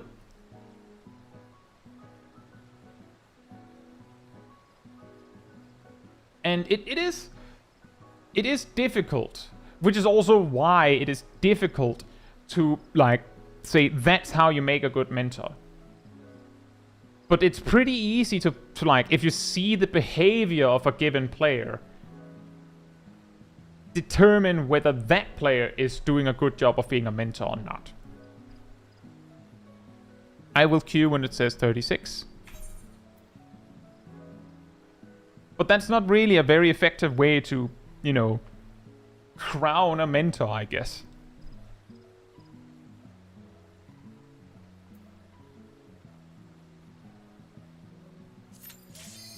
Oh, finally, I'm not a replacement. Where are we going? Is it MSQ Roulette? It's Tamtara Deepcroft Hard! Again! I feel like I land here almost every time I'm playing healer. It's really weird.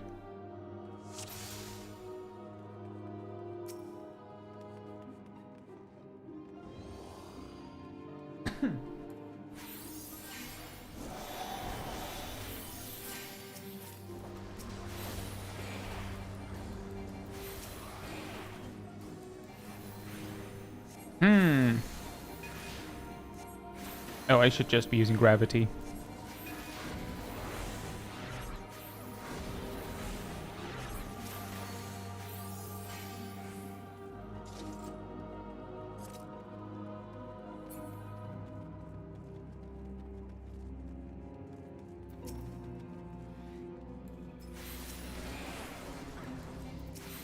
It's going to be a long dungeon.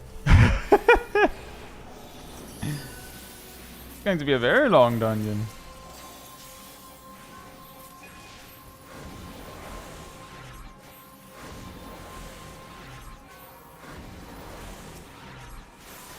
It's a classic when I'm playing healer and mentor roulette that we get a lot of low-level stuff.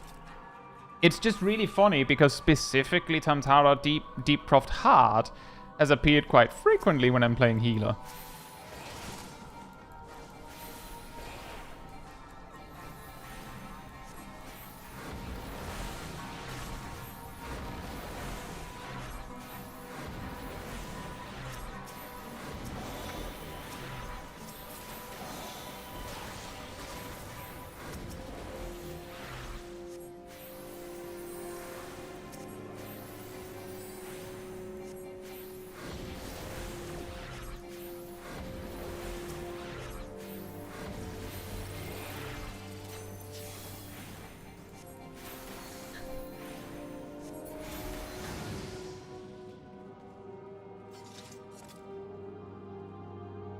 And yet that's also true, Siege, that some of the stereotypes certainly doesn't help either.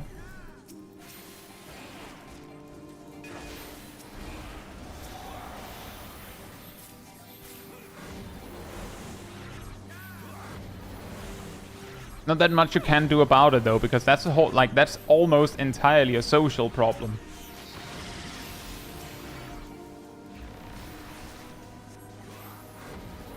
Like, even if things were solved in, like, in the practical sense, the social problems will still remain most of the time.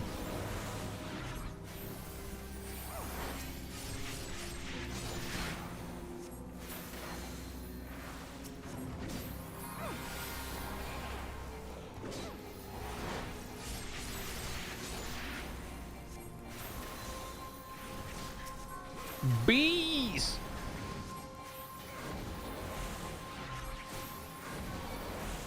They made some changes to how mentors are selected. How, like, see, that... And now we've gone full circle. How would we do that?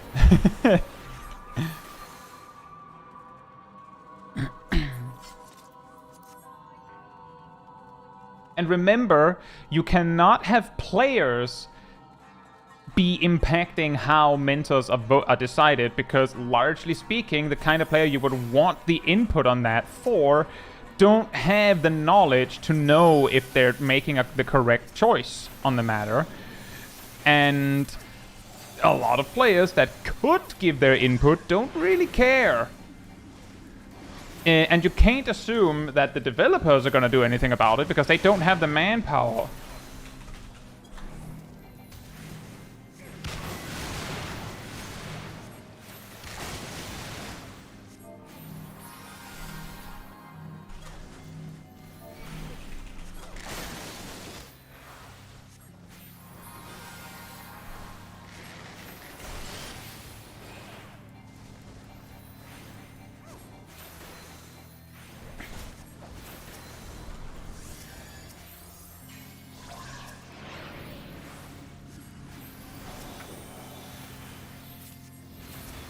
And then I did it.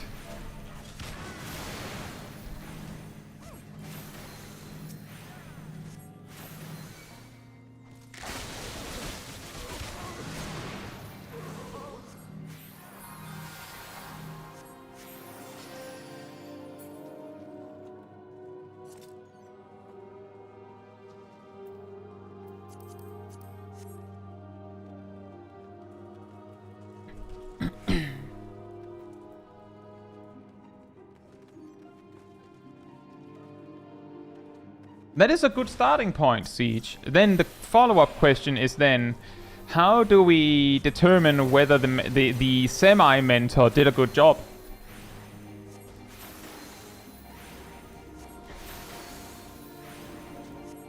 If you can get 1,000 groups struggling to clear content, I think you can be a mentor. It's no worse than the current system, and at least is connected to what a mentor should do.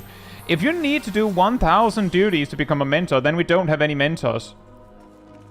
If you have to do 1,000... Like, I am among a reasonably low amount of players that have done 1,000 mentor roulettes, and there's a reward at the end of that tunnel. This basically circles back to, if you make the requirement too steep, then no one will do it.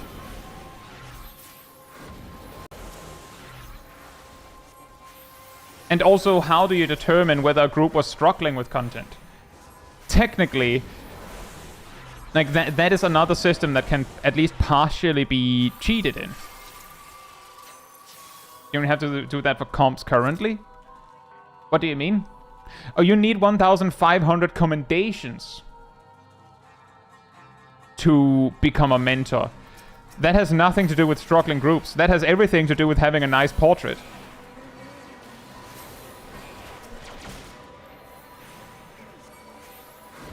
And that's slight exaggeration, but it's not entirely off.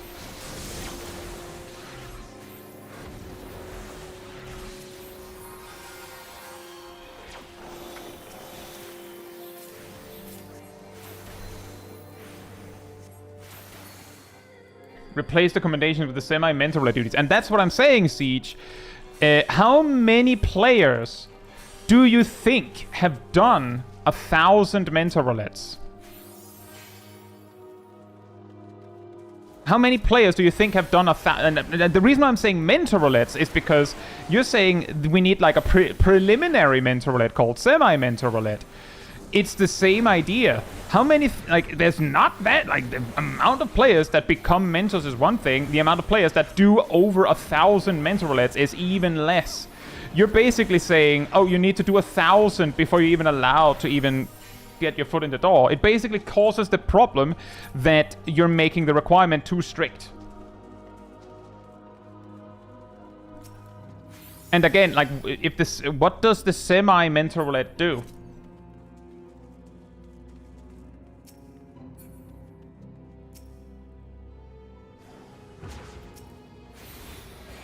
Because if the semi-mentor roulette is basically mentor roulette, but you just have training wheels, same deal, then it is still mentor roulette, and a lot of players will not put up with that for that many duties. 1,000 is definitely too many, and it would cause players to lose interest before they can become mentors. And then you could say, yeah, well, then they don't deserve to be mentors. And then we come back to the problem that you can lower the number, but it's just a random number. That's fair. But my perspective on that is that I have a feeling that you can't put that number much higher than like 10 or maybe 20.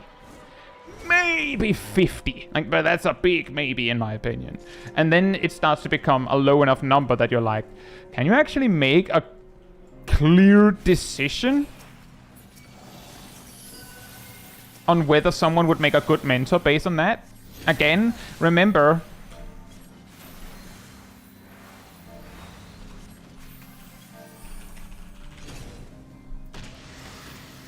remember that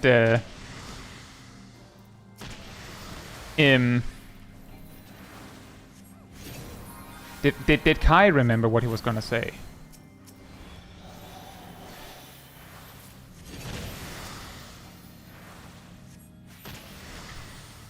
No, he didn't. If you didn't make a video series about it, would you have done those 1,000 mentor roulettes? No, I would not. Absolutely not.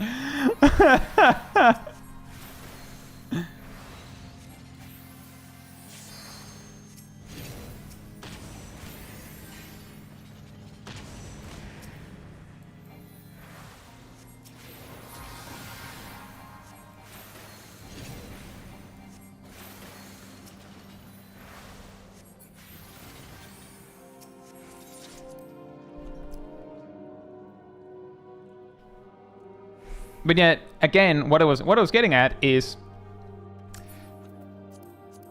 to make a proper determination on whether someone would make a good mentor, you would also need to put them in situations that test that. But putting them in random duties will not do that. And it will be really hard to make sure that you actually land them in such a duty. And the game is unlikely to have a way to reliably determine whether a duty was a struggle.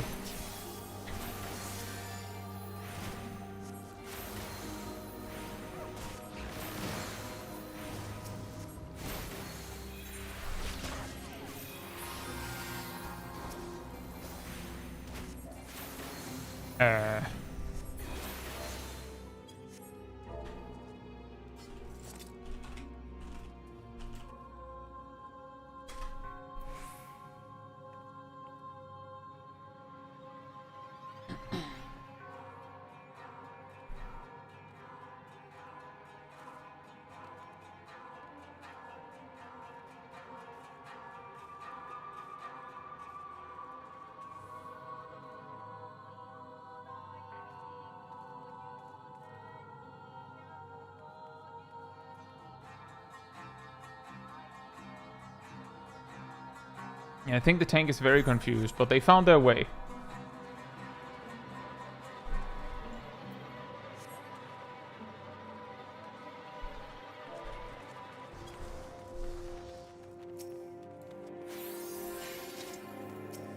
But it would be a way to just, like, as I said before, I think it was you, Siege, that initially brought it up, was the, how about we have a way to test someone's ability to be a mentor?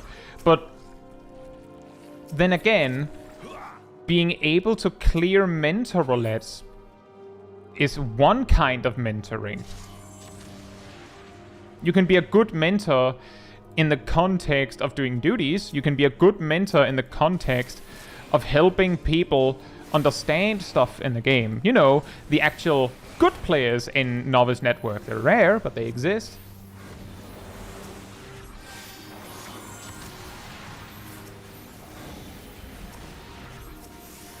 And being able to, like, properly test every single thing is going to be really hard without involving people.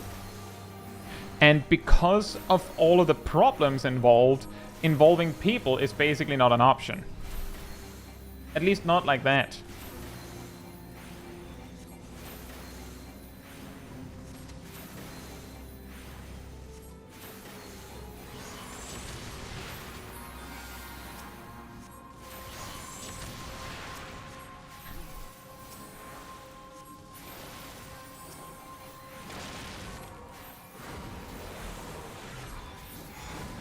Exactly, Red Master. A good math teacher isn't necessarily a good gym teacher. And if the way to determine that... good luck, Zaf! If the way to determine that you're good enough to be a mentor is to put you through a bunch of mentor roulettes, then you're testing one thing and one thing only, ultimately.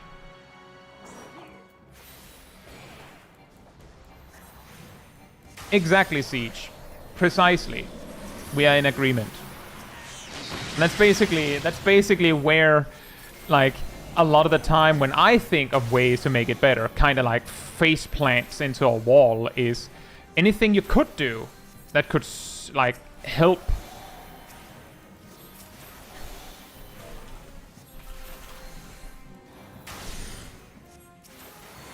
it quickly becomes, well, you need to you need human interaction.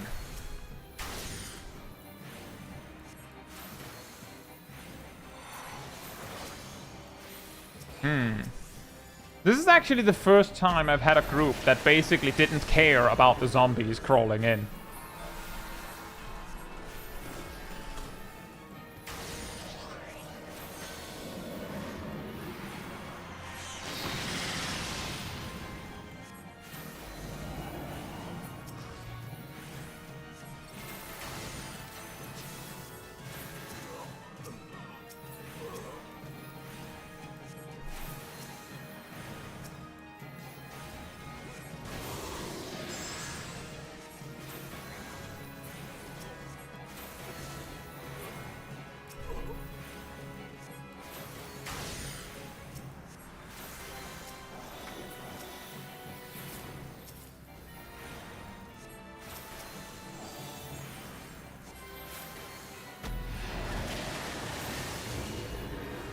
Yeah, on my end, Fern, I haven't been in the Novice Network for years. One part of it is that I don't feel like I can help very much in the Novice Network when it really comes to it. I also feel like, and I know that's probably just me being ridiculous, I also feel like me being in the Novice Network might make some players a little strange about it. Some might be worried that they're being recorded, and sometimes people would be more focused on me being there than actually the point of Novice Network.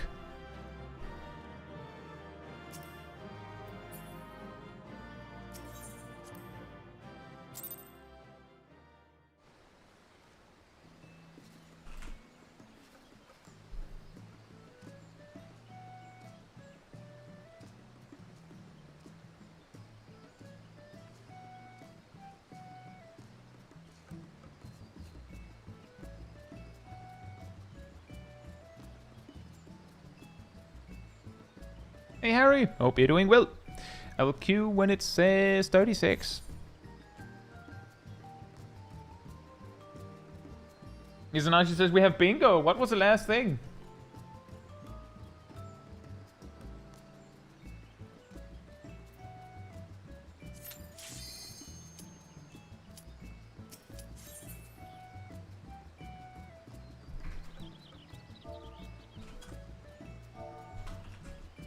I'm quite alright, thank you, Harry.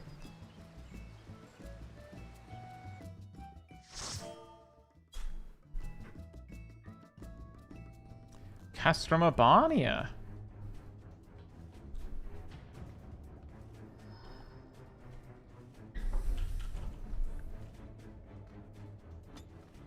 Is he Bachman today? I don't think we've had any guild tests today.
Hey Ham, hope you're doing well.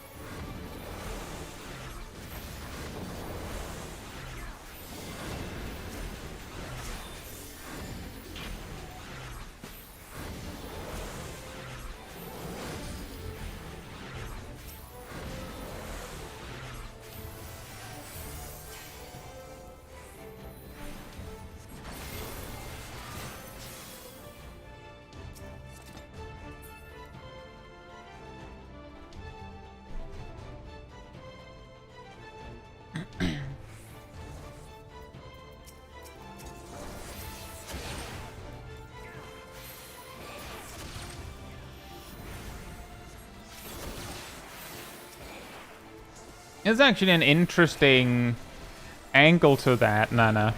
Is I can't remember who mentioned it earlier, but that a lot of mentors seem to use the Novice network as like an extra free company chat. In a way, precisely because the Novice network, a lot of the time, anything you might ask in there, you could have just Googled it. Like, if you know how to word the question, you probably know how to ask Google about it.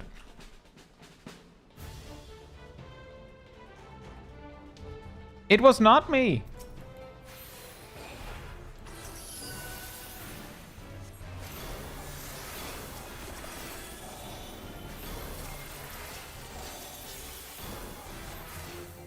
It was actually not me.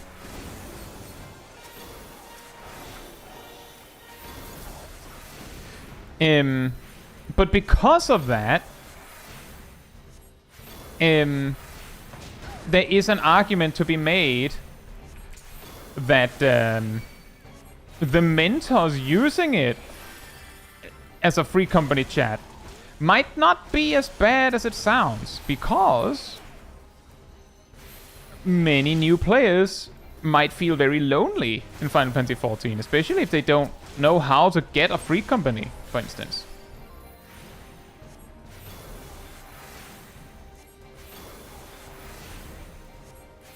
And some players, like, genuinely, I have heard stories of players specifically becoming mentors because the friends they made in Novice Network, they want to get back to.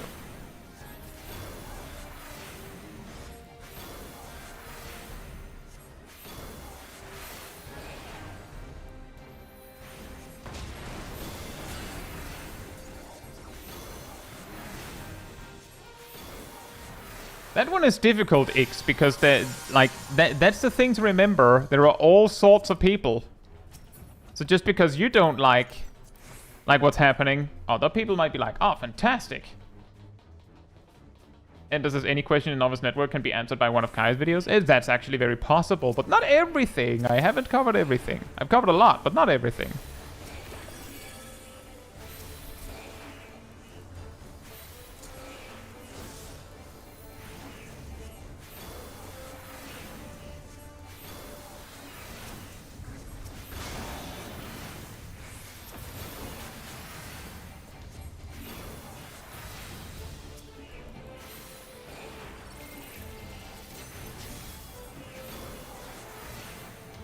Hey Travis, hope you're doing well.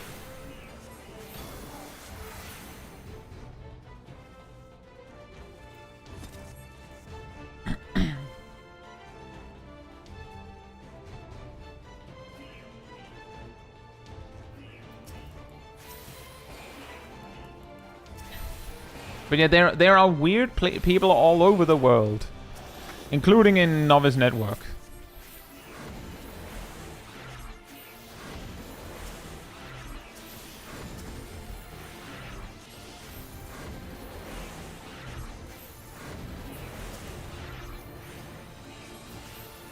Wow. You know, in a way, that kinda makes it funnier.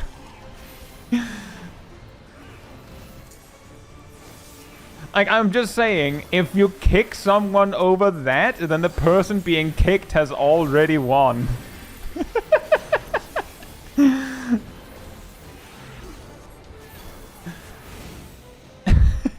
Oh.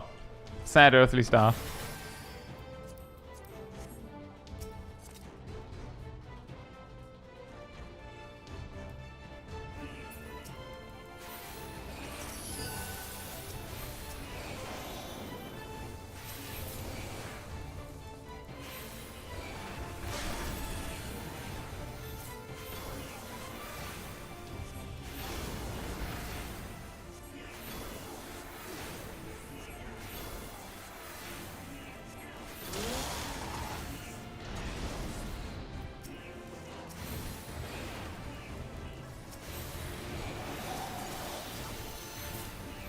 Says, the only people I've ever booted out of Novice Network are mentors.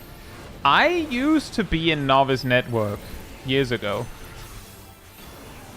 The main thing I did was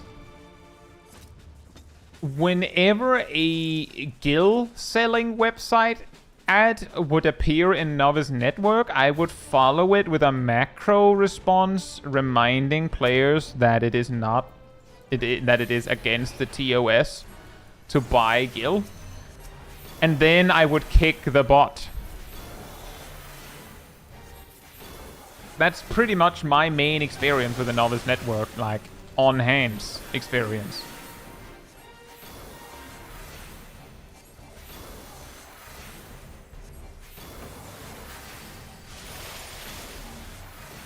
And eventually I realized that it was kind of stupid, and then I just left.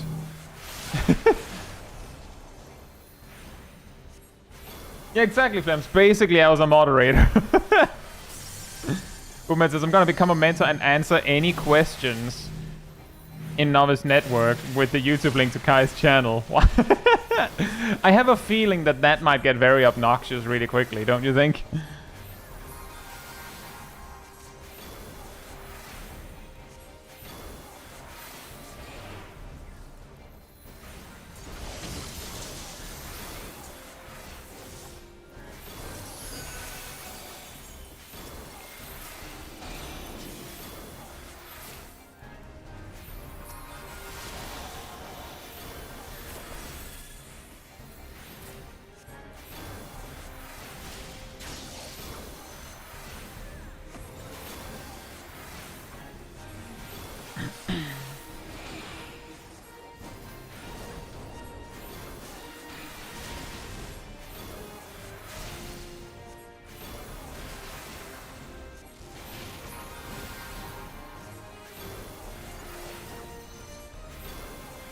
Don't mentors get auto-invited into Novice Network? Also, who can kick them?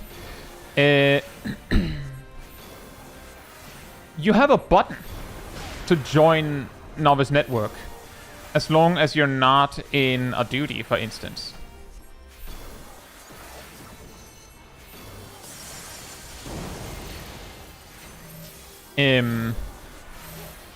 But if you've been kicked, you actually get like temp banned from Novice Network for like 30 minutes. I can't recall if the rule is that that you have to be like, why? Why? Run away! I can't remember if the rule is that like there is one person who's quote unquote the owner at any given time. And that they can kick others. Or if it is any mentor can kick other mentors. Or anyone for that matter. However, if you kick someone for like no good reason and you get reported, like if you kick someone for no good reason and you get reported for it, which you can, then you can get punished. And I have indeed heard stories of people getting punished for that.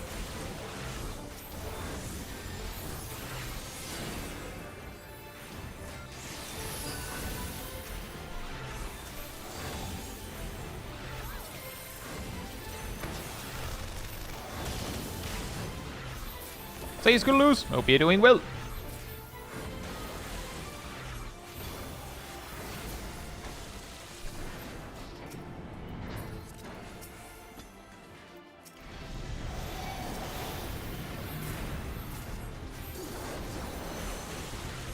Exactly, as Sleepy Blad says, you can all kick each other. You just have to justify it when you kick someone. Hey Tenji, hope you're doing well.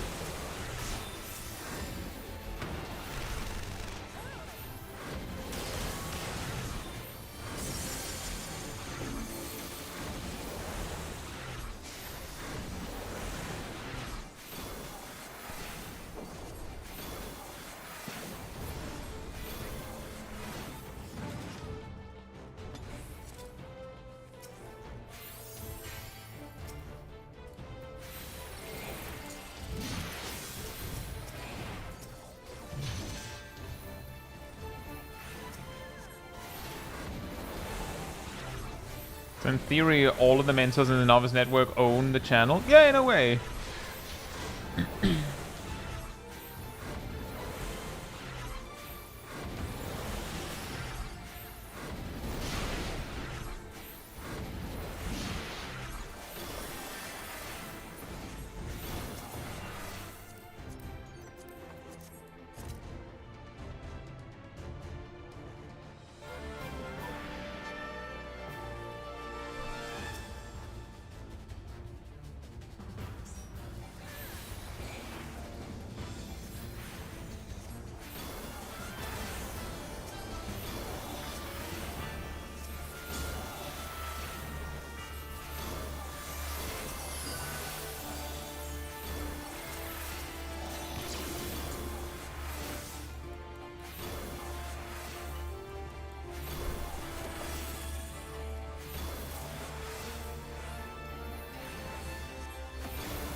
It really sounds like the Novice Network is like a crock pot for drama, doesn't it?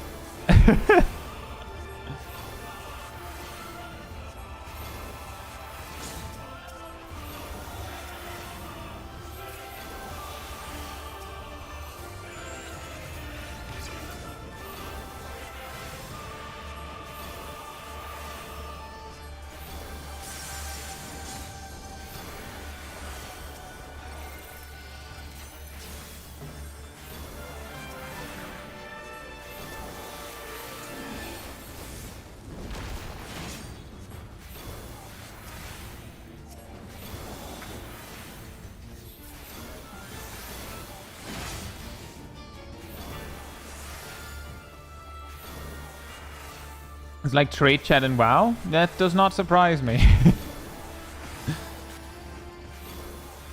Could be worse, it could be the Baron's chat. That's a weird friendship, Dorito, right? They decided that it had to be red.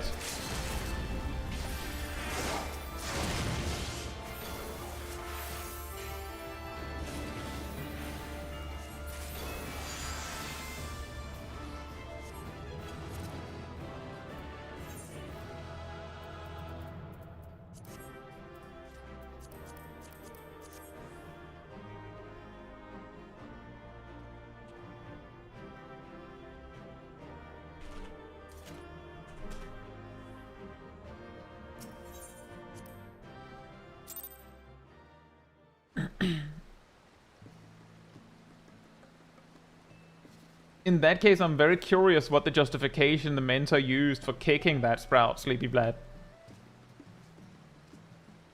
And does this in Materia have the Novice network messages of people saying GG in there instead of party chat? The classic. The classic.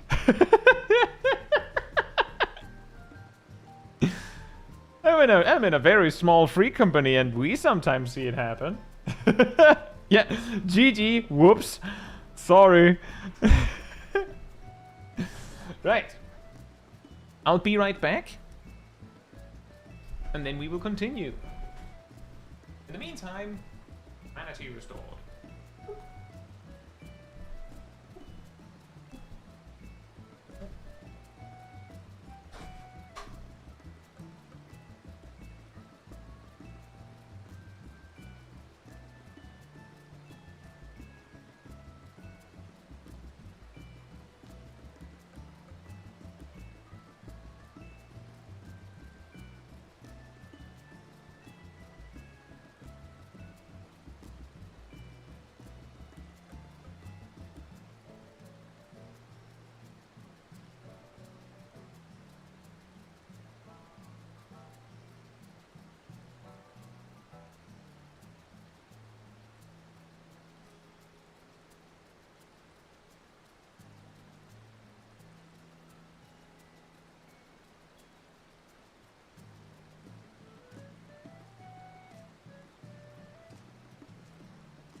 I'm back.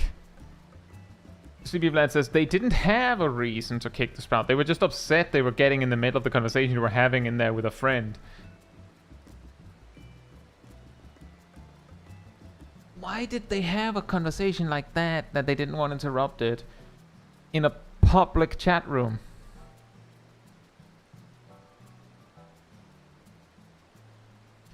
People are weird. People are weird sometimes, guys. Have you heard? Newsflash. This just in. This just in. People are weird. Lana says, too bad this game doesn't have a whisper chat, right? The only justification I can see for that one is if one of them was in a duty. Or both of them, for that matter. Then tells don't work. But still, I don't know, just make a cross-world link shell or a regular link shell or something. Like, there are ways. You don't need a free company. I will queue when it says 36.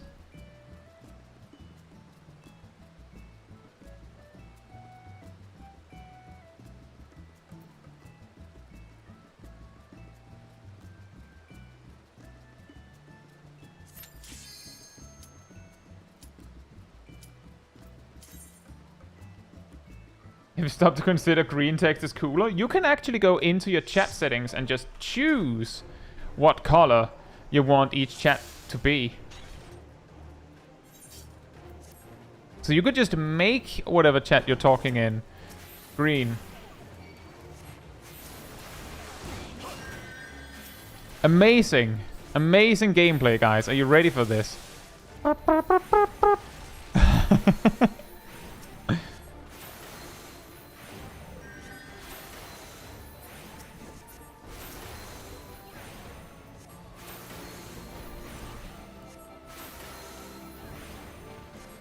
That moment when the Novice network has more than me and my friend in it, yeah. Hey Zip, hope you're doing well. Just have every single chat be pink? That would not be confusing at all, would it?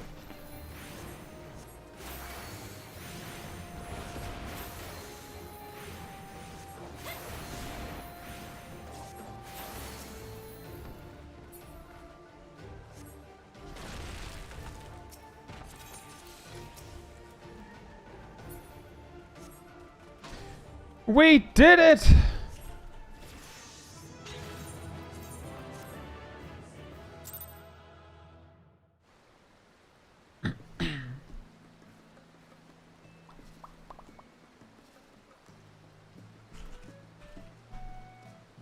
I'll queue when it says 20.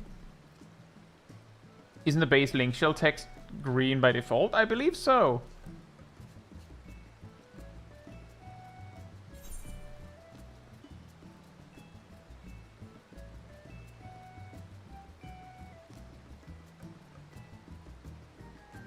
I do believe so.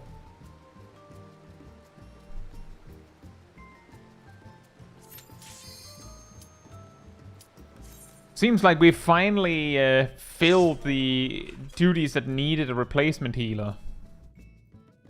Ooh, 1,000 miles of Tozrak. Oh boy.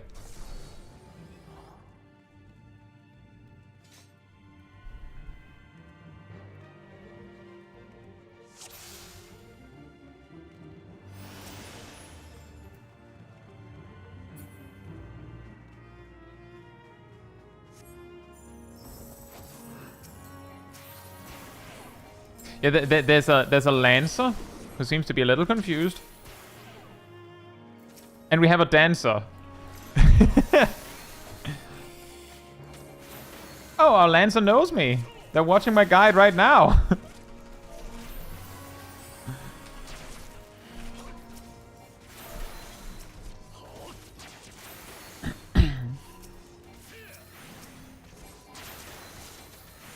That must be weird. Like you're watching like a digital lesson or something to prepare for a lecture or something, and then that person walks in the door, you're like...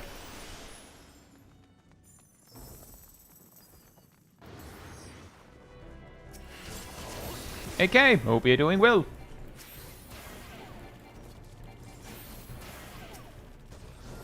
Thousand Miles is the most straightforward dungeon in AR. Well, to be fair, they made it more straightforward.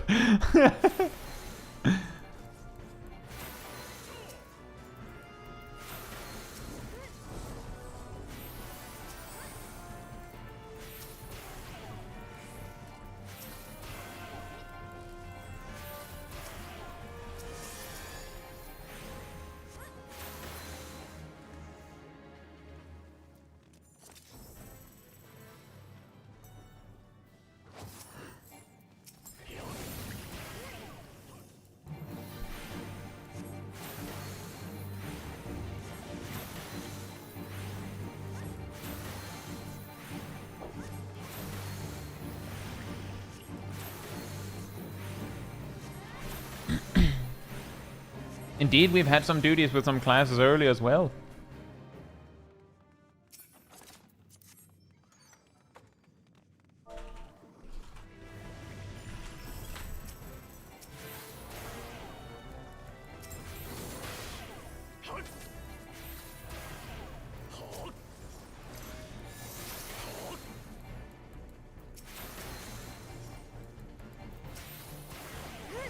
But yeah, basically the reason why Thousand Miles of Totrak seems so incredibly straightforward is because they made it that way. Like, unlike something like Sastasha, where they haven't changed anything. I'm pretty sure they haven't changed anything. Thousand Miles of Totrak have gotten some changes.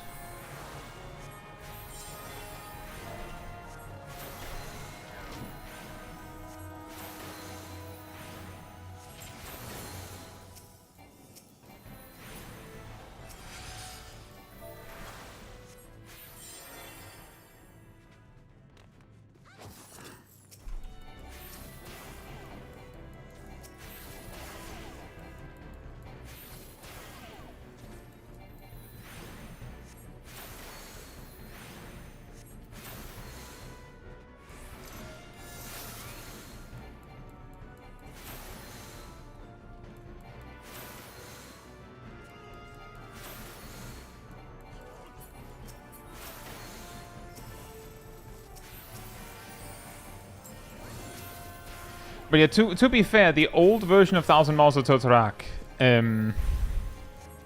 it had a lot of options. But it is I think the quintessential example people tend to point to when they're like,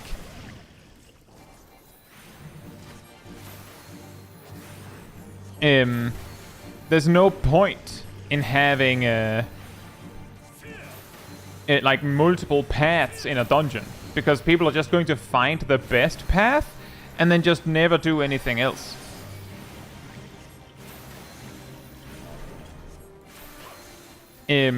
Because that's pretty much what happened in Thousand Miles of Totrak. Like, sometimes you'd see someone do the other path, but that's it. Sometimes you'd see someone, like, get creative with it, but usually it was a first timer who didn't know.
And that is also something in regards to like multiple paths in a dungeon. It's also something that we've talked a little bit more about with the advent of, for instance, Fellowship. Like, the specific problem with multiple paths in Final Fantasy XIV largely comes down to that it makes no difference. If there's a split path, like do you go left or right, either there's no difference and it doesn't matter, or one of the paths is slightly shorter and that will become like the prevailing strategy. The way Fellowship tends to make that different is that, well, there is what's considered an optimal path. Some modifiers in a given dungeon makes that path a bad idea. Or some players just prefer a different route. And some things, like doing one thing means you can't do another. Things like that.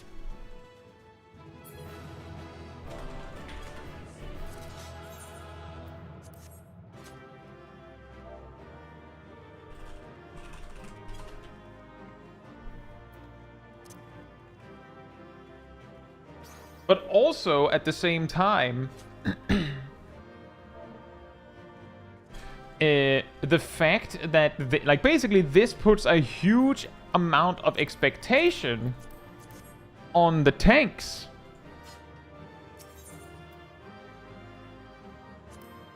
Which causes a you may recognize this one. You may have heard this one before. A lack of tanks problem.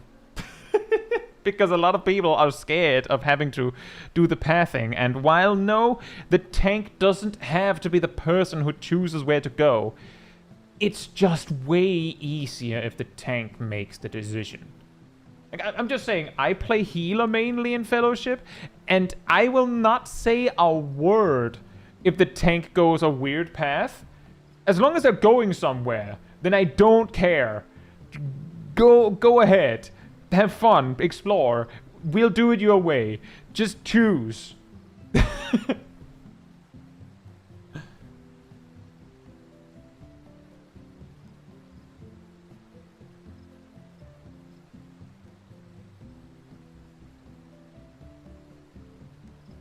I will queue when it says 39.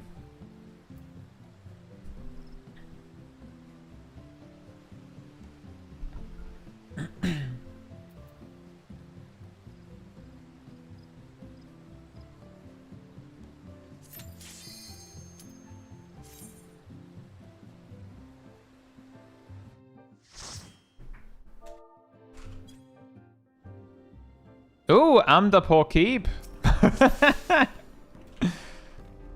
With 2 potatoes. Fantastic. We have a below average height party.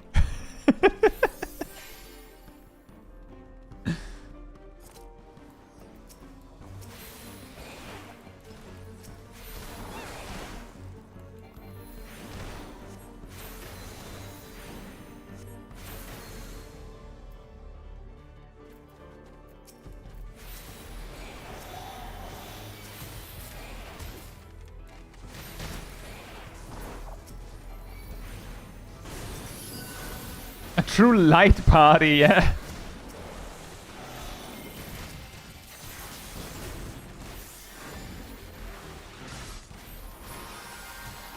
Hey, Catastrophe. Hope you're doing well. Thank you. Oh boy.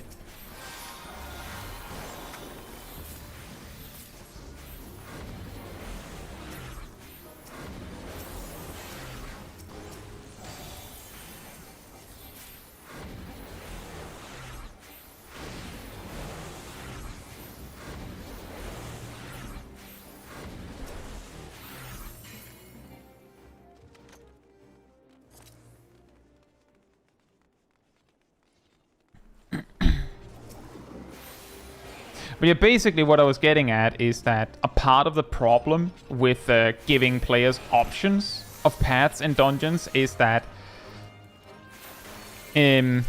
by design, there isn't really that much difference between 2 different paths in a dungeon.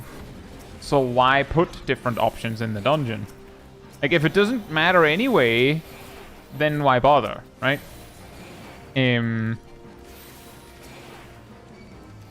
And oh boy. Oh, they used hallowed ground. Fantastic. And there's also the part, and this is probably the bigger impact, is that these dungeons are going to be in circulation and will have completely new players mingle with veterans for years to come. Years to come. And, well, let's just say that at some point it's going to be a little boring. Like, that's actually the big problem that came with things like 1,000 Maws of Totorak, is that while it was really rare that it actually was a problem, the new sprout that had no idea where they were going was sometimes a little annoying for the veteran that just wanted to get it over with. is that something you'd need to worry about when designing a dungeon? No, absolutely not. Like, come on. But it does come with that weird caveat that it leads to this situation where it can, well, basically insert the entirety of my video non-confrontational game design.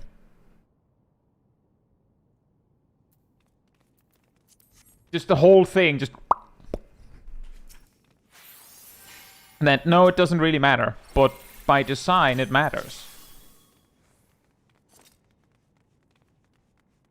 They should make multipaths that are roughly equal so you wouldn't necessarily get lost by going on the other paths. That's a way to do it, Mia, but then, like, of course, that circles back to the, well, why make multiple paths if they don't matter? But then, again, if you make multiple paths and one is better than the other, why did you make two?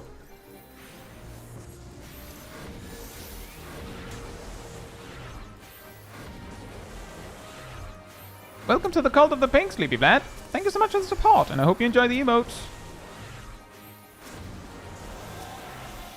Player agency. Yeah, the thing is, and this is something that I think we've talked about a little bit as well, is the, if your choice doesn't matter in the slightest, then it might not feel like player agency, even if there is some. Like, some rotations are so streamlined that even though you have the choice to play it differently, why would you? Does that make sense?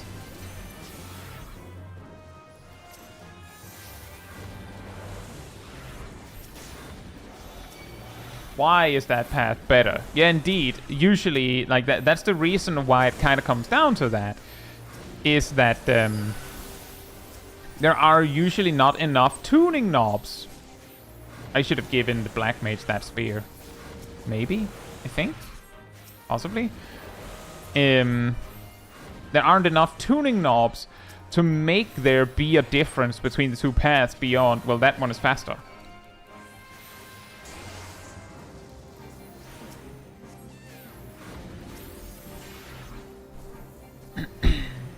One way you could do it would be, for instance, to make it so that one path has enemies that are less tanky, but they hurt more.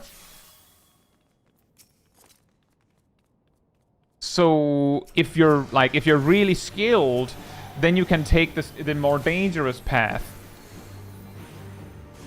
However, you can probably imagine that when it comes to duty roulettes, you would probably very quickly just end up always doing that path, and then most of the time doing that path. And if you don't, and there's a player that wanted to do that path, then they're gonna be big mad that you didn't do that path. Thank you, Erdil.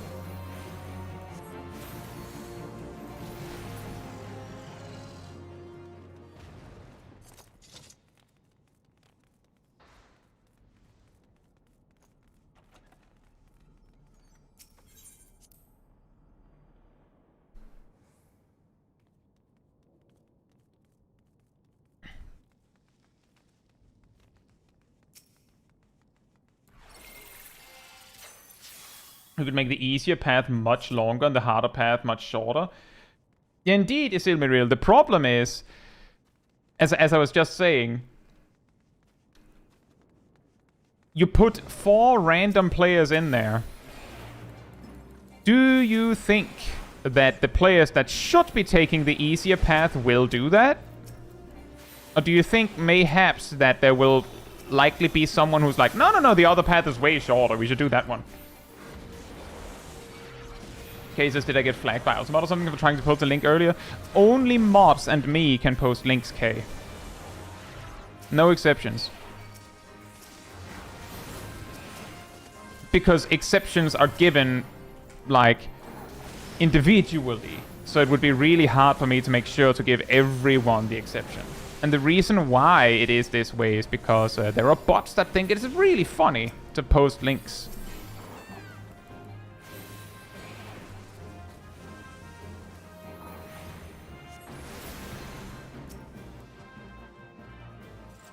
Whoa! Thank you so much for the 10 gifted memberships, Sleepy Vlad. That's crazy. Thank you so much. Unfortunately, it seems like my overlay doesn't quite understand that.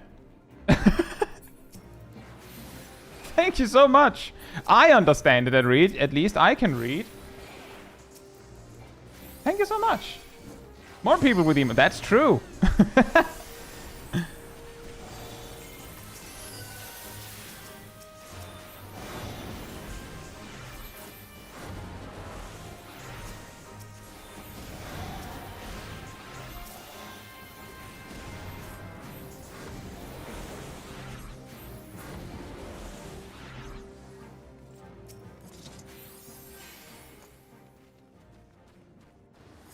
Yeah, unfortunately, Kay, there isn't anything you... Like, the only thing you could do would be to, like, say what the name of the video is. But most of the time, Aradil is here, and Aradil is pretty fast.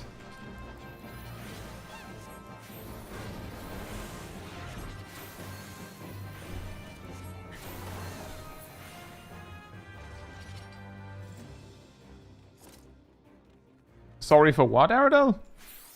You got it? You got there? What? There's no problem. You were fast.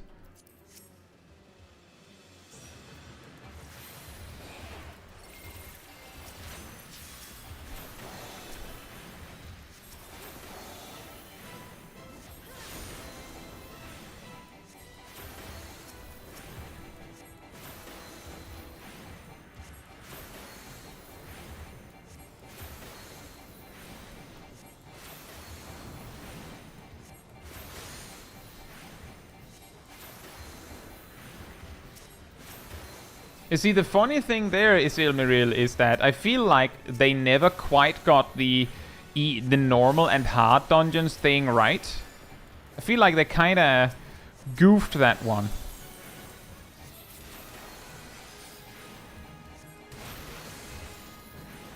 By which I mean, they shouldn't have made it so that you had two vastly different dungeons.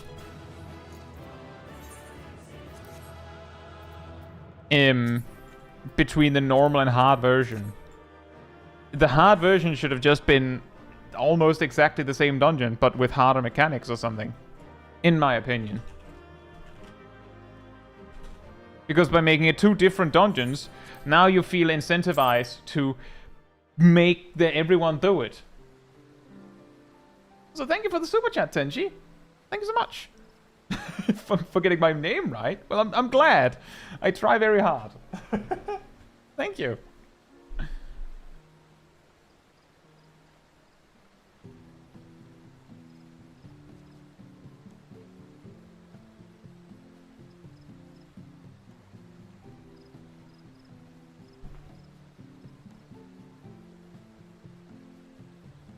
Agatosaka, I've actually included that exact skip in a video.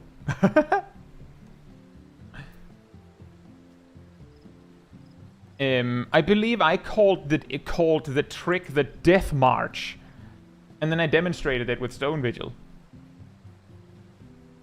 For those not a bit confused, the Death March, as I put it, is basically the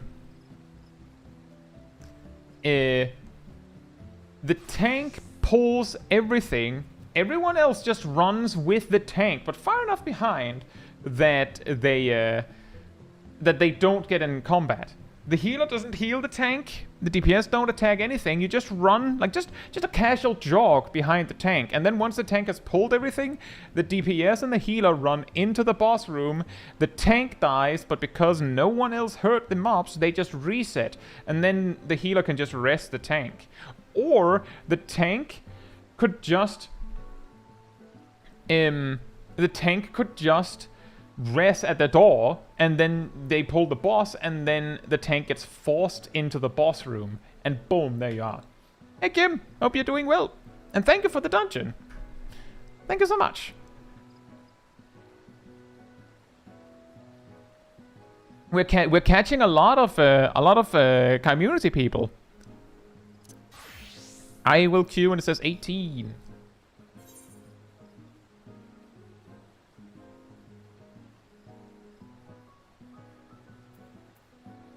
But yeah, the trick works in any dungeon where the boss room isn't blocked off in any way.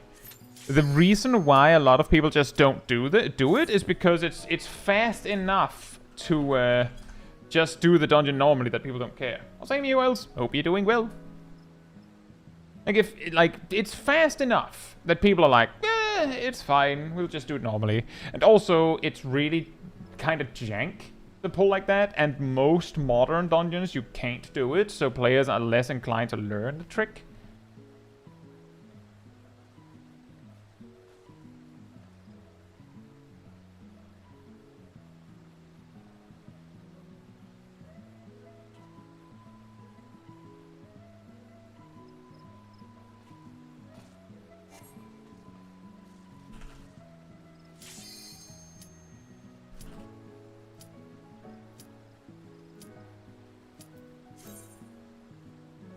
Womp, womp, womp, womp, womp.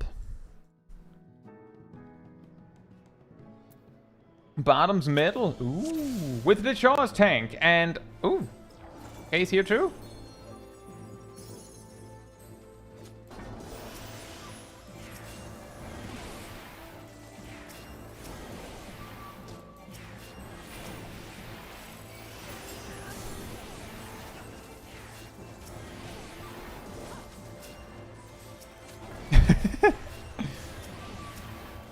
Da-da-da-da-da. Dun-dun-dun-dun-dun-dun.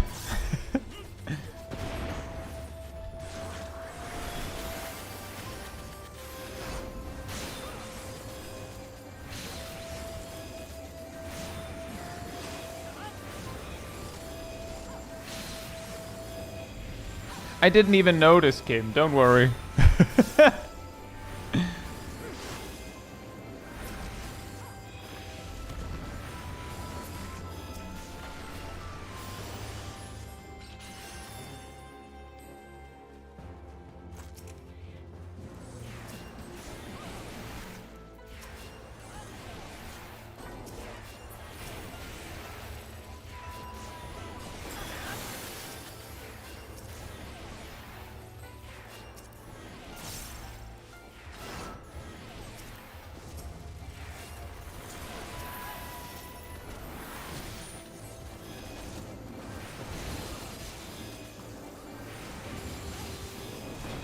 Ow.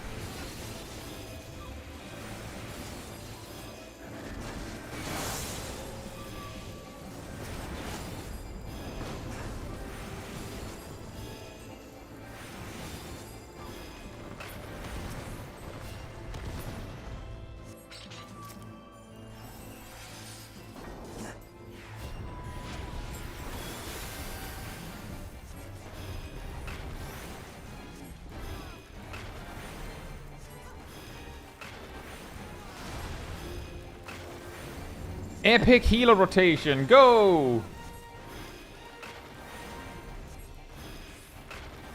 Guys, I cast stone.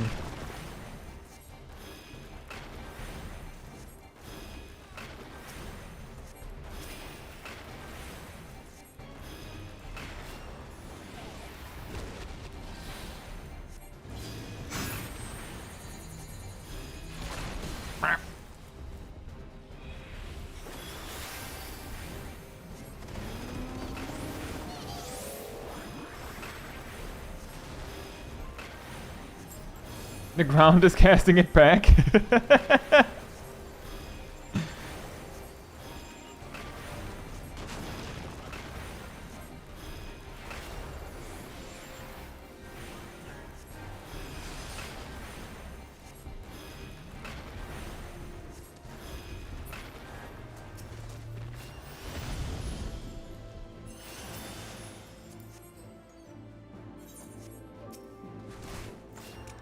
Ooh, I got cards. Oh, I already have those cards.